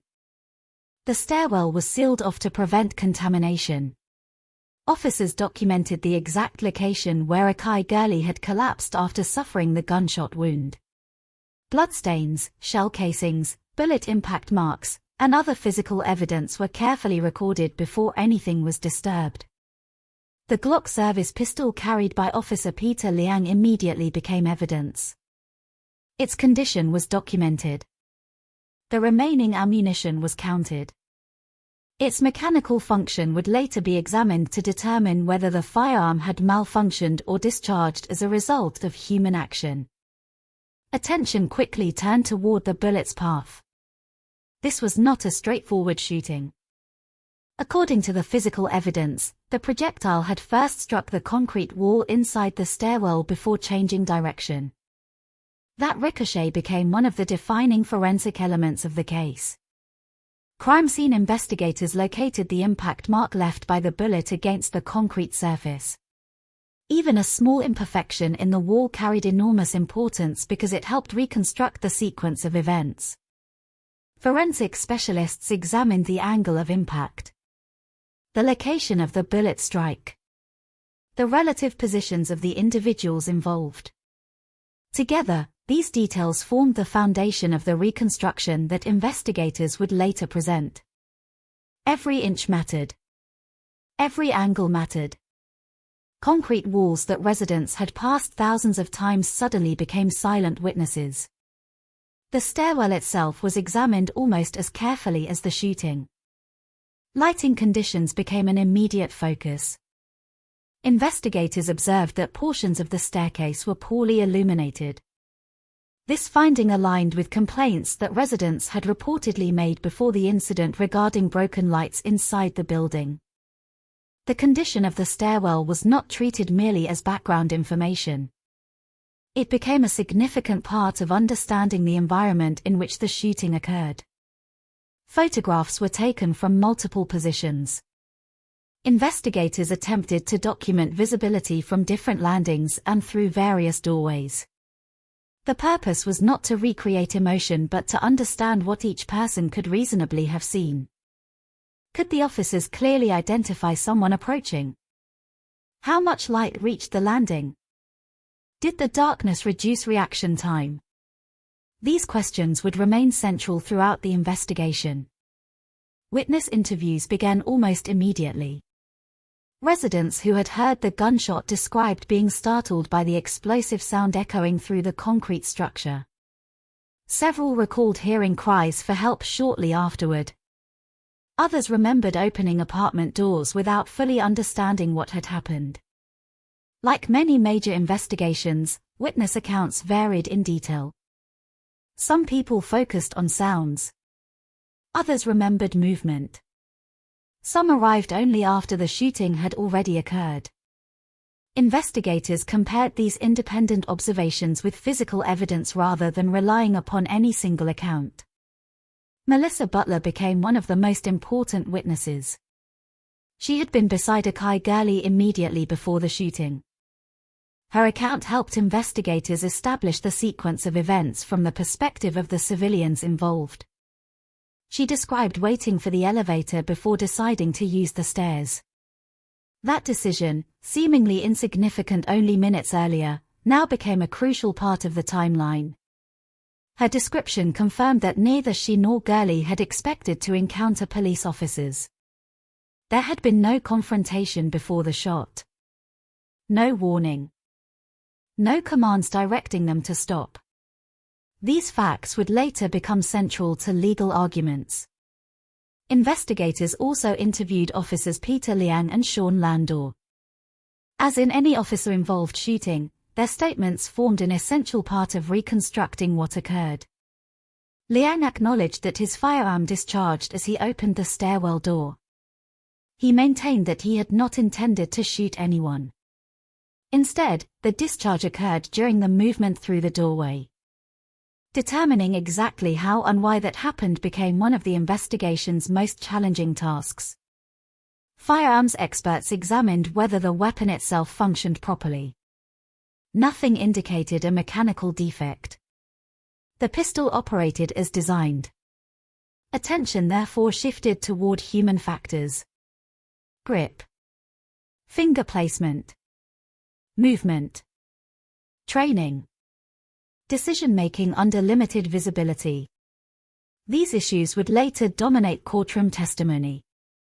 As investigators pieced together the timeline, another aspect of the incident attracted increasing attention. The minutes immediately following the gunshot. Questions emerged regarding how quickly the officers realized that someone had been struck. Investigators examined radio communications, dispatch records, and witness statements to determine the sequence of events after the weapon discharged. The precise timing became important because emergency medical care often depends upon rapid recognition and communication. Public discussion later focused heavily on reports suggesting there had been a delay before the shooting was fully communicated through official channels. Those allegations became subjects of careful legal examination rather than immediate conclusions. The investigation sought to establish facts supported by evidence rather than speculation. Outside the building, reporters gathered as news of the shooting spread across New York City. Initial reports were cautious. An unarmed man had died after being shot by a police officer inside a Brooklyn housing development. As additional facts emerged, national media organizations began paying closer attention. The story differed from many previous police shootings. There had been no pursuit. No exchange of gunfire. No allegation that the victim threatened officers with a weapon. Instead, investigators were examining what appeared to be an unintended discharge inside a dark stairwell. Public reaction grew quickly. Community members gathered near the pink houses, seeking answers about what had happened inside a building they knew well. Many residents were already familiar with complaints regarding lighting and maintenance. For them, the condition of the stairwell was not a newly discovered issue. It had been part of everyday life. Now those long-standing concerns became part of a homicide investigation. Within the New York Police Department, internal review processes also began. Officer-involved shootings automatically trigger multiple layers of examination. Investigators sought to determine not only whether criminal conduct had occurred but also whether departmental policies had been followed. Training records. Assignment history. Equipment. Operational procedures. Everything became subject to review. Meanwhile, Akai Gurley's family confronted an entirely different reality. While investigators analyzed measurements and ballistic trajectories, his relatives began preparing for the unimaginable. Identifying his body. Informing loved ones. Explaining to a little girl that her father would never return. Those moments never appear in crime scene photographs. They leave no physical evidence. Yet they often represent the deepest consequences of violent death. As dawn approached over Brooklyn, investigators continued documenting the stairwell. Evidence collection extended through the night. Nothing could be rushed. Each photograph captured a moment that could never be recreated. Each measurement preserved information before the scene inevitably returned to ordinary use. Eventually, residents would once again climb those same stairs. Children would pass the same landings. Neighbors would hold doors open for one another. But the stairwell would never again be just another staircase. Its walls had become permanently associated with one of the most closely examined police shootings in modern New York history. The investigation was still in its earliest stage. Detectives possessed physical evidence. Witness statements. Forensic observations. Officer accounts. Medical findings. Yet many of the most important questions remained unanswered. Was this purely a tragic accident? Did the officer violate accepted standards for handling a firearm? How much responsibility rested with deteriorating building conditions? Could different decisions, by anyone involved, have prevented the death of Akai Gurley? Those questions would soon move beyond the crime scene. They would enter courtrooms, television studios, city hall, community meetings, and ultimately, the conscience of a nation already struggling with profound questions about policing, accountability, and public trust. For now, however, investigators remained focused on facts rather than conclusions. The evidence collected inside that dark Brooklyn stairwell would determine where the investigation went next, and whether the events of November 20, 2014, would be remembered solely as a tragic accident, or as a crime for which someone could be held legally responsible. In the days following Akai Gurley's death, the investigation expanded far beyond the walls of the Louis H. Pink houses. What had begun as a fatal shooting inside a dimly lit stairwell quickly became one of the most closely watched officer-involved investigations in New York City. Detectives, prosecutors, forensic specialists, police supervisors, and attorneys all examined the same sequence of events, each searching for answers to a question that appeared simple but proved remarkably difficult. How had an ordinary patrol ended with the death of an unarmed man? The answer, investigators soon realized, would not be found through a single piece of evidence. Instead, it would emerge from hundreds of small details. Every witness interview, every radio transmission, every photograph, every measurement, every second recorded on official timelines. Unlike many homicide investigations, there was never significant uncertainty regarding who had fired the fatal shot. Officer Peter Liang acknowledged that his service weapon had discharged. The identity of the shooter was not in dispute. What remained uncertain was whether the shooting represented criminal negligence, an unavoidable accident, or some combination of human error and institutional failure. Those distinctions carried enormous legal consequences. The Brooklyn District Attorney's Office assigned prosecutors to review the growing body of evidence. Their responsibility extended beyond determining what had happened. They also needed to decide whether the available evidence justified criminal charges. At the same time, the New York Police Department initiated its own internal review. Officer-involved shootings automatically trigger multiple investigative processes. A criminal investigation, an internal administrative investigation, a review of departmental procedures. Although these inquiries often examine the same event, they pursue different objectives. Criminal investigators seek evidence of legal wrongdoing. Administrative investigators determine whether departmental policies were followed. The findings of one process do not automatically determine the outcome of the other. As interviews continued, prosecutors began comparing every statement against the physical evidence collected inside the stairwell. The bullet trajectory, the location of the shell casing, the position of the impact mark on the wall, the location where Gurley collapsed. Each fact either reinforced or challenged witness accounts. Forensic evidence established that the bullet had indeed ricocheted before striking Gurley. This finding supported the conclusion that Liang had not fired directly at the victim. Yet that conclusion did not end the investigation. Instead, it shifted attention toward another critical question. Why had the weapon discharged at all? Police firearms training emphasizes trigger discipline. Officers are generally instructed to keep their finger outside the trigger guard until they have consciously decided to fire. Whether Liang's actions met those professional standards became one of the central issues examined by investigators. Training records were reviewed. Department policies were studied. Experienced firearms instructors were consulted. The investigation increasingly focused not on where the bullet traveled, but on what occurred during the instant before it left the barrel. Meanwhile, detectives reconstructed the moments immediately after the shooting.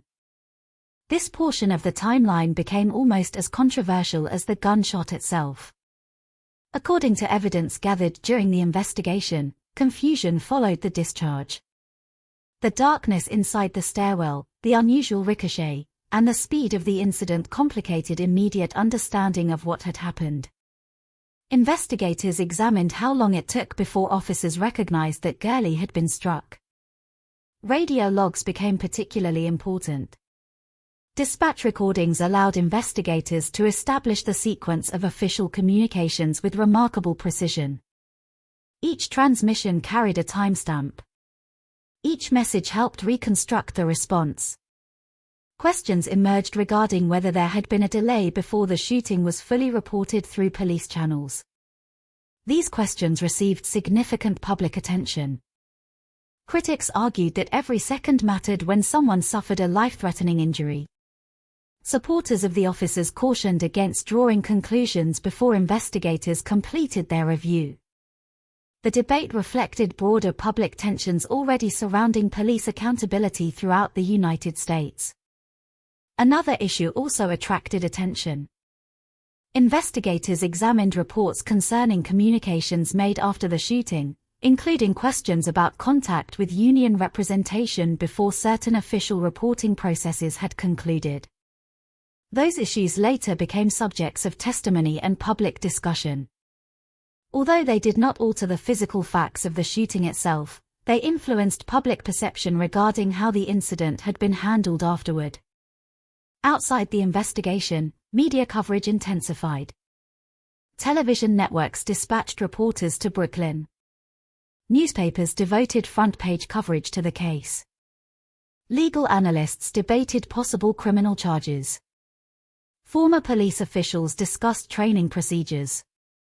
Civil rights advocates questioned departmental accountability. Within days, the shooting had become part of a national conversation. For many observers, however, the case resisted simple narratives. Unlike some previous police shootings, there was no allegation that Gurley had attacked officers. There was no firearm recovered from him.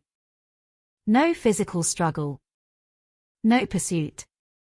Yet there was also no evidence suggesting Liang intentionally targeted Gurley. Instead, the investigation centered on whether his conduct before and during the discharge constituted criminal negligence. This distinction divided public opinion. Some believed the shooting was undeniably accidental but still the result of unacceptable carelessness. Others argued that criminal prosecution would unfairly punish an officer for a tragic mistake made under difficult conditions. Still others believed responsibility extended beyond any individual officer. Community members pointed toward years of neglected maintenance inside public housing developments. Residents reminded reporters that complaints about broken lighting had existed long before the shooting. To them, the stairwell itself had become part of the story. A dangerous environment. Poor visibility. Deferred maintenance. Institutional neglect. These issues broadened the conversation beyond the actions of a single officer. Investigators nevertheless remained focused on evidence rather than public opinion. Detectives continued interviewing witnesses who had been inside the building. Residents described hearing the gunshot echo through the stairwell. Some recalled opening apartment doors after hearing screams. Others described the arrival of emergency responders. Although individual accounts differed in detail, investigators compared them carefully against physical evidence. Consistency strengthened credibility. Inconsistencies required additional examination. Meanwhile, prosecutors consulted experts in police procedures.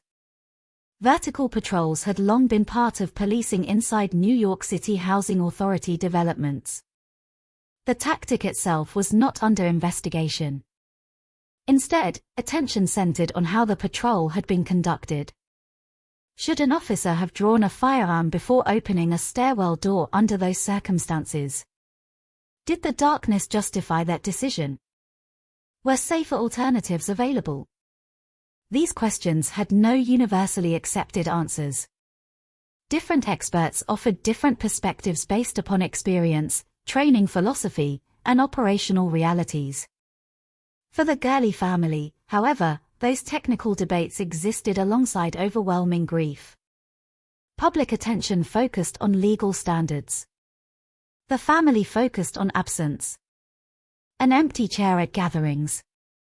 A father missing from his daughter's life. A son who would never again walk through the front door. Every news conference reminded them that their private loss had become public discussion. Melissa Butler also faced extraordinary emotional strain. Within moments, she had witnessed an ordinary evening transform into irreversible tragedy. Her recollections became essential evidence, yet every interview required revisiting the worst night of her life. The investigation demanded facts. Those facts often came at significant emotional cost to the people asked to provide them. Weeks passed. Evidence continued accumulating. Forensic reports were completed. Witness interviews expanded. Legal analysis became increasingly detailed. Eventually, prosecutors reached a decision. The available evidence, viewed collectively, justified presenting the case to a grand jury. A grand jury differs from a trial jury. Its role is not to determine guilt beyond a reasonable doubt. Instead, jurors evaluate whether sufficient evidence exists to support criminal charges. Witnesses testified. Evidence was introduced. Prosecutors explained the applicable law. Defense attorneys did not present a full trial defense during this stage. The process remained confidential, as grand jury proceedings typically are. Outside the courthouse, anticipation grew. Whatever decision emerged would shape not only Peter Liang's future but also public confidence in the criminal justice system. Officer-involved shootings rarely resulted in criminal indictments during that period. Many observers believed the outcome would therefore carry significance far beyond this individual case. When the grand jury completed its work, the decision surprised many. On February 10, 2015, Peter Liang was indicted on multiple criminal charges, including second-degree manslaughter, criminally negligent homicide, assault, reckless endangerment, and official misconduct. The announcement immediately transformed the investigation into a criminal prosecution. For Akai Gurley's family, the indictment represented the beginning of a legal process they hoped would provide accountability. For Liang, it marked the beginning of a court battle that would determine whether the shooting was not only tragic, but criminal. Across New York City, reactions were immediate and deeply divided. Some viewed the indictment as evidence that no one should stand above the law, including police officers. Others believed Liang had become an unfortunate symbol, held criminally responsible for circumstances that involved systemic failures extending far beyond one individual's actions. The investigation had answered one question. It had identified sufficient evidence to bring criminal charges. But the far more difficult question still remained unanswered. Would 12 jurors ultimately conclude that Peter Liang's actions crossed the legal boundary between a tragic accident and criminal negligence? Only a public trial, where every piece of evidence would be challenged before a jury, could answer that question. By the time the case against Peter Liang reached the courtroom, more than a year had passed since the fatal shooting inside the Louis H. Pink houses. Time had not diminished public interest. If anything, it had intensified it. Every major development was followed closely by national media, legal analysts, community leaders, police organizations, and civil rights advocates. The courtroom would now become the place where every decision made on the evening of November 20, 2014, would be examined under the rules of law rather than the pressure of public opinion. Unlike television dramas, criminal trials rarely unfold through dramatic surprises. They progress methodically. Evidence is introduced. Witnesses testify. Experts explain technical findings. Attorneys challenge one another's interpretations. Jurors listen carefully, often taking notes, knowing that every decision they make must be based solely on the evidence presented inside the courtroom. For Akai Gurley's family, each day of testimony meant reliving the worst moment of their lives. For Peter Liang, each day carried the possibility of a criminal conviction that could permanently alter his future. The trial was not intended to answer every political question surrounding policing in America. Its purpose was much narrower.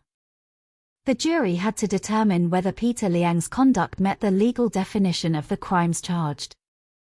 That distinction remained important throughout the proceedings. The prosecution began by presenting the physical facts of the shooting. Jurors viewed photographs of the stairwell. They studied diagrams showing the layout of the building. Measurements illustrated the distance between the stairwell door, the concrete wall struck by the bullet, and the location where Akai Gurley was hit. The evidence reinforced what investigators had already concluded. The fatal bullet had ricocheted. It had not traveled directly from the muzzle into the victim. This unusual trajectory became central to the trial. The prosecution did not argue that Liang intentionally shot Gurley. Instead, prosecutors focused on the actions that occurred before the trigger was pulled. According to the prosecution, Liang had entered a poorly lit stairwell with his firearm already drawn. They argued that this decision increased the risk of an unintended discharge. Firearms instructors and law enforcement experts explained principles of safe weapon handling. Jurors heard testimony regarding trigger discipline, emphasizing that officers are trained to keep their fingers away from the trigger until they have made a conscious decision to fire. The prosecution argued that the discharge reflected a failure to follow those principles. In their view, the tragedy did not begin with the ricochet. It began with the handling of the weapon itself. They also highlighted the absence of any immediate threat. Evidence presented during the trial established that Akai Gurley was unarmed. There was no testimony indicating that he charged toward the officers. There was no evidence that he threatened them verbally. No witness described an assault. No weapon was recovered from him. To prosecutors, these facts strengthened their argument that deadly force had not been justified. Another important portion of the prosecution's case concerned the moments following the shooting. Jurors heard testimony regarding the officer's actions after the gun discharged. Questions surrounding the speed of communication, recognition of Gurley's injury, and subsequent reporting procedures were examined carefully. The prosecution argued that these moments reflected inadequate response during a medical emergency. Defense attorneys viewed the evidence differently. From the beginning of the trial, they acknowledged that Liang had fired the shot that ultimately killed Gurley. That fact was never disputed. Instead, the defense argued that the shooting represented a tragic accident rather than criminal behavior. Their argument centered on the extraordinary circumstances inside the stairwell. The building's lighting conditions received considerable attention. Photographs demonstrated how dark portions of the staircase appeared. Witnesses described the limited visibility that residents had experienced for months before the shooting. The defense maintained that Liang entered an environment where uncertainty existed around every corner. Attorneys argued that the confined space, poor lighting, and sudden movement created conditions that contributed to an unintentional discharge. They emphasized that Liang had never intended to shoot anyone. His attorneys repeatedly reminded jurors that criminal negligence required more than a simple mistake. They argued that the law distinguished between tragic human error and conduct deserving criminal punishment. Throughout the trial, expert witnesses played a critical role. Ballistics specialists explained how the bullet struck the concrete wall before changing direction. Their testimony helped jurors understand why Gurley had been struck even though Liang had not fired directly toward him. Medical experts described the injuries that caused Gurley's death. Their testimony established the medical facts without speculation or emotion. Investigators walked jurors through the crime scene step by step. Photographs, measurements, evidence markers.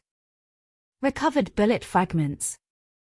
Each piece of evidence contributed to reconstructing those few critical seconds inside the stairwell. Melissa Butler also testified. Her testimony brought the human dimension of the case into the courtroom. She described the ordinary decision to take the stairs after waiting for the elevator. She recalled the sudden gunshot and the terrifying realization that Gurley had been wounded. Her account reminded jurors that behind the technical discussions about ballistics and police procedures stood two people who had expected nothing more than an ordinary evening together. The emotional weight of her testimony contrasted sharply with the clinical language used by forensic experts. The courtroom alternated between scientific precision and profound human loss. Peter Liang also took the witness stand. His testimony became one of the most closely watched moments of the trial. He described his actions during the vertical patrol and explained the circumstances surrounding the discharge of his firearm. Liang testified that he had not intended to fire the weapon. He maintained that he never intended to shoot Akai Gurley. His account portrayed the shooting as a devastating accident that unfolded within an instant. During cross-examination, prosecutors questioned Liang about his decisions before the shooting. Why had he drawn his firearm before opening the stairwell door? Why had the weapon discharged? Were his actions consistent with the training he had received?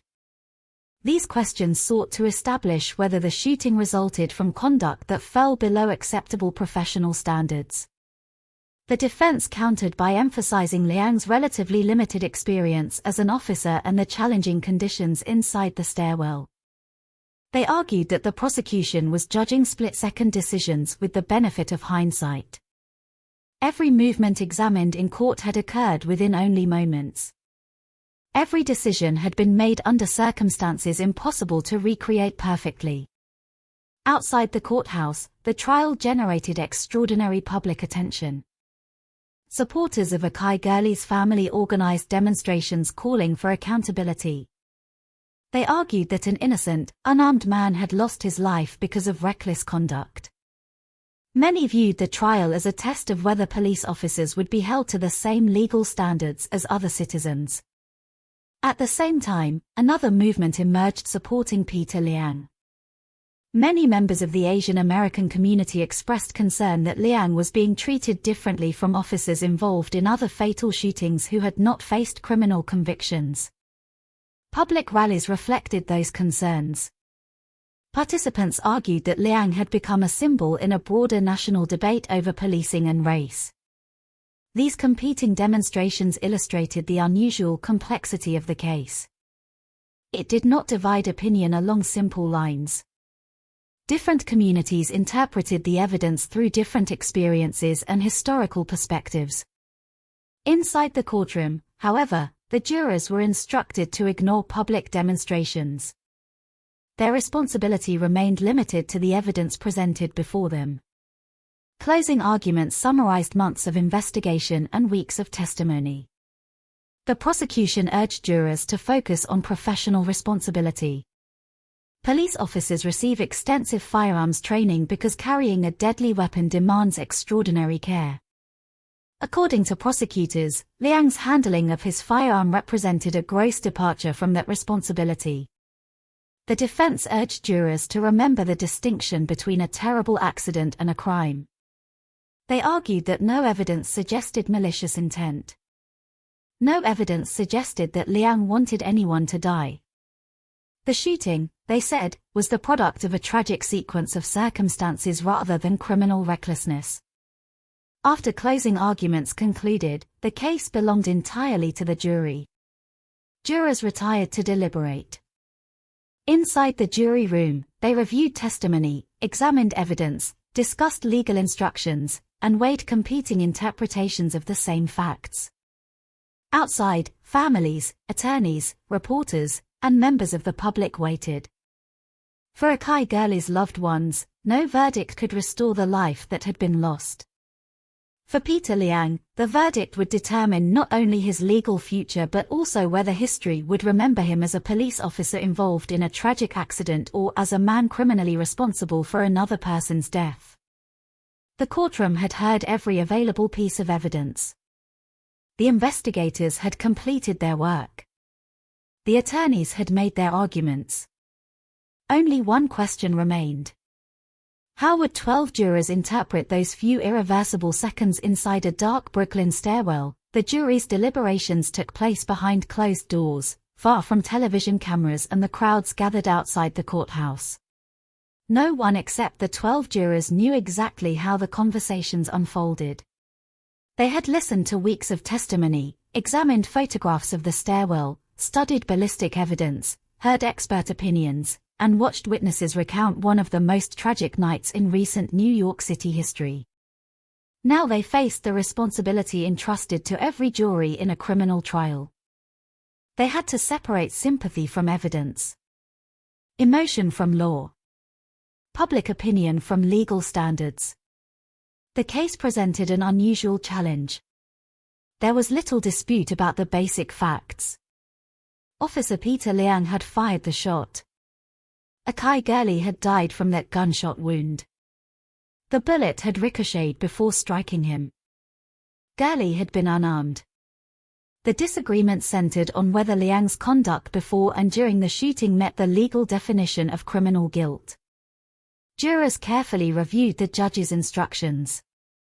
The law required them to evaluate Liang's actions, not the broader political debates surrounding policing in America. They were not deciding whether the New York Police Department needed reform. They were not deciding whether public housing maintenance had failed residents. Their task was much narrower. Did the evidence prove the charged offenses beyond a reasonable doubt? After deliberating, the jury reached its verdict. On February 11, 2016, Peter Liang was found guilty of second-degree manslaughter and official misconduct. The verdict immediately became national news. Inside the courtroom, the announcement carried enormous emotional weight. For Akai Gurley's family, it represented acknowledgement that the criminal justice system had concluded Liang's conduct crossed the line into criminal liability. For Liang and his supporters, the verdict marked the beginning of another difficult chapter rather than the end of the case.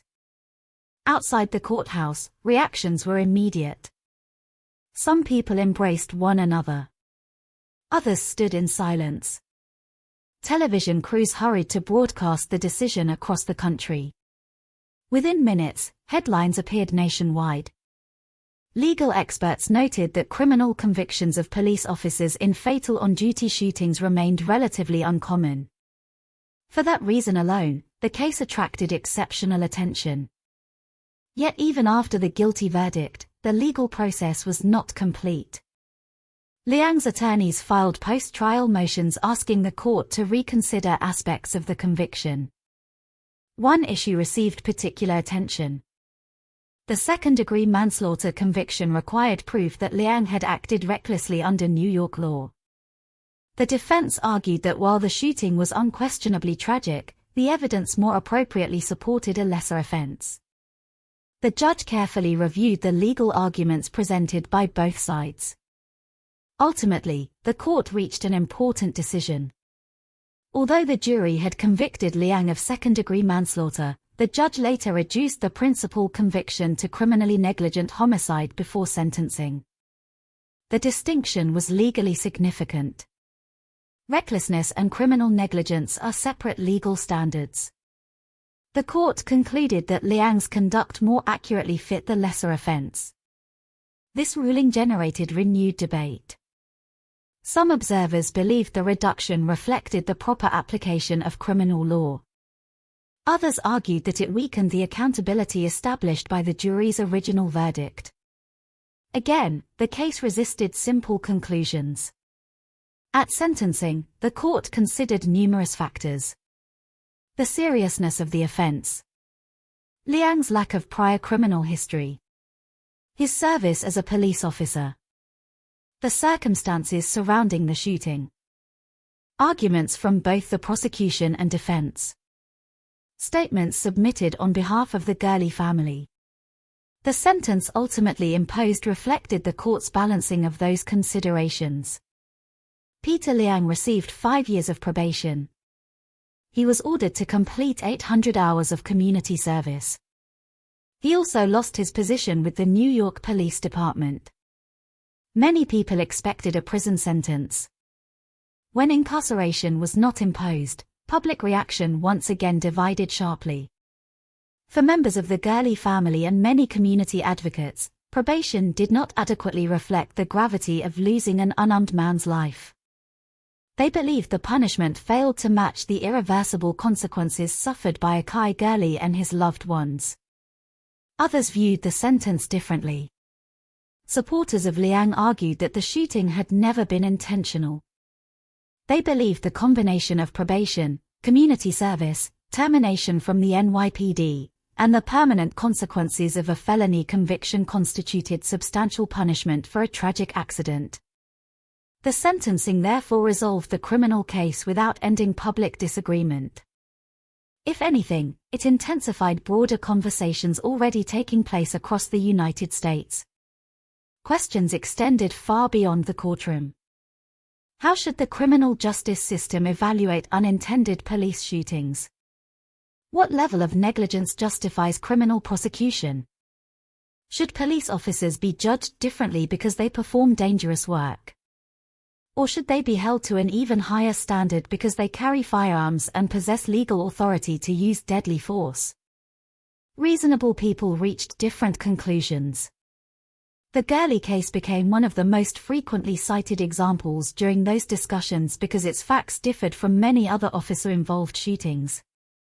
There was no allegation that Gurley had attacked police. There was no claim that he reached for a weapon. The fatal shot resulted from an unintended discharge followed by a ricochet inside a dark stairwell. Those unusual facts made comparisons to other cases difficult. The legal proceedings also brought renewed attention to police training. Experts debated whether officers conducting vertical patrols should routinely have firearms drawn under similar circumstances. Training organizations examined firearm handling techniques. Departments across the country discussed trigger discipline and movement through confined spaces. Although individual agencies reached different conclusions, the Gurley case became part of broader professional conversations regarding officers' safety and public safety. At the same time, attention returned to the physical environment where the shooting occurred. Residents had complained about poor lighting before November 20, 2014. The trial highlighted those long-standing concerns.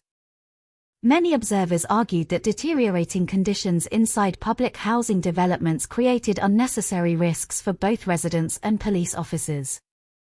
The stairwell itself became more than a backdrop. It became evidence of institutional neglect that many believed had contributed to the tragedy. Civil litigation also proceeded alongside the criminal case. Akai Gurley's family pursued legal action against the City of New York and the New York City Housing Authority. Unlike the criminal prosecution, which focused on Liang's individual conduct, the civil case examined broader questions of governmental responsibility. Eventually, the parties reached a settlement exceeding $4 million. No financial compensation could restore the life that had been lost. The settlement instead represented legal acknowledgement of responsibility within the civil justice system. For Gurley's daughter, however, no verdict, sentence, or settlement could replace a father. As legal proceedings concluded, she continued growing up in a world permanently altered by a single gunshot. Family members continued marking birthdays, holidays, and milestones without him. The courtroom proceedings had ended. The grieving had not. For Peter Liang, the conclusion of the criminal case also marked the beginning of life after policing. His career with the NYPD ended. His name remained permanently associated with one of the most discussed police shooting cases in recent American history. Regardless of differing opinions about the verdict, his future would forever be shaped by those few seconds inside the pink houses. The criminal justice system had reached its decision. The courts had spoken. Yet outside the courthouse, one reality remained unchanged. Two families had experienced profound loss. One family mourned a son, a father, and a partner whose life ended at 28 years old. Another family witnessed a career collapse under the weight of a tragedy that would follow them indefinitely. The legal process answered many questions. It determined criminal responsibility. It imposed punishment. It established official findings. But it could not answer the question that lingered in the minds of so many people.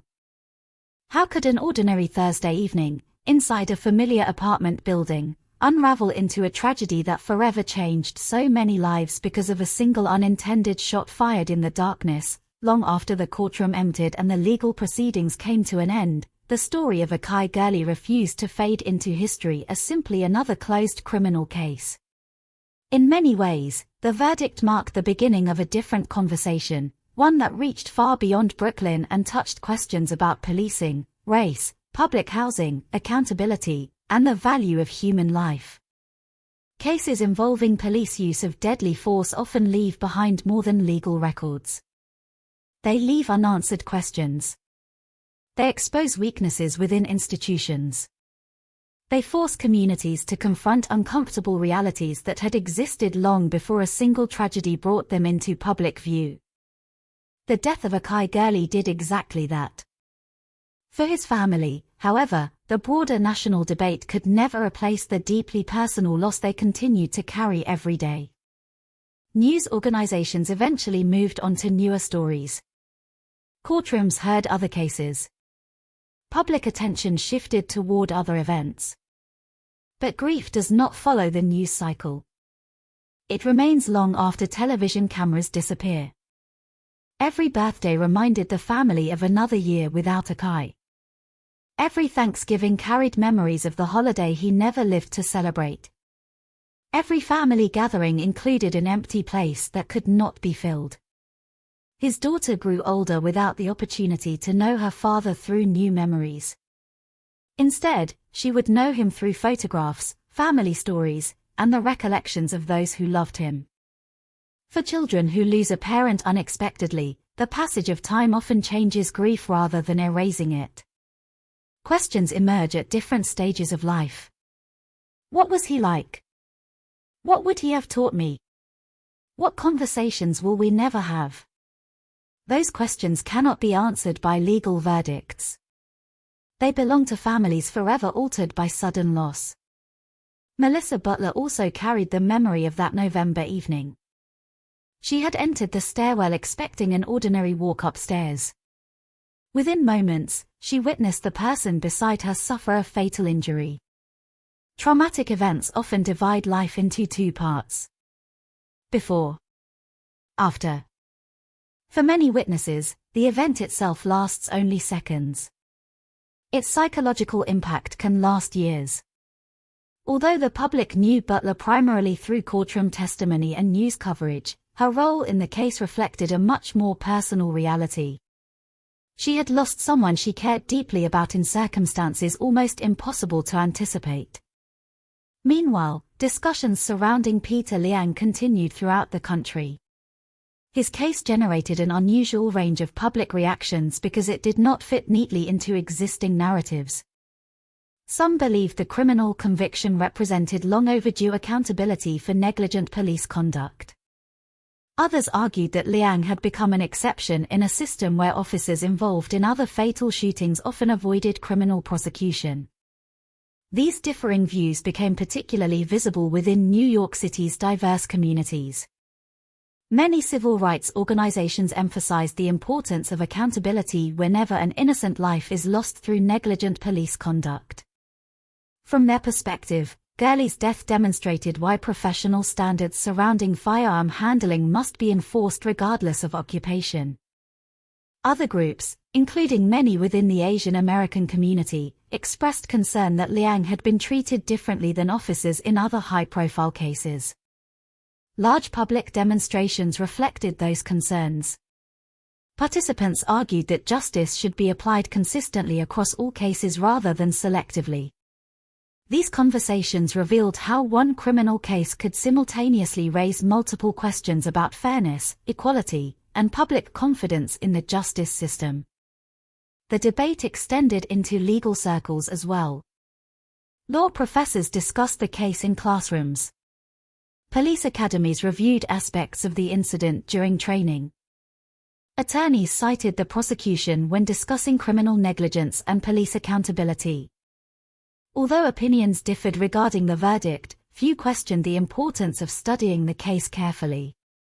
The physical setting of the shooting also remained part of the public conversation. The Louis H. Pink houses continued housing thousands of residents after the investigation concluded. Families still relied upon elevators that occasionally malfunctioned. Residents still moved through stairwells every day. Yet after the shooting, many people looked differently at those concrete spaces. The poorly illuminated staircase became a symbol of a broader issue affecting aging public housing developments. Broken lighting may appear to be a minor maintenance problem. But the Gurley case demonstrated how seemingly ordinary infrastructure failures can contribute to extraordinary consequences. Residents had reported concerns before the shooting. Those complaints later became evidence discussed in court. For many observers, that sequence raised uncomfortable questions. Could better maintenance have reduced the risk? Could improved visibility have changed the outcome? Although no one can answer such hypothetical questions with certainty, they encouraged renewed attention toward conditions inside public housing. The civil settlement reached with Gurley's family also reflected this broader context. The agreement, valued at more than $4 million, resolved civil claims against the City of New York and the New York City Housing Authority. Civil settlements differ fundamentally from criminal convictions. They do not determine criminal guilt. Instead, they resolve claims regarding legal responsibility under civil law. For the family, however, no financial settlement could measure the value of a human life. Money cannot replace birthdays. It cannot replace conversations. It cannot replace a father watching his daughter grow.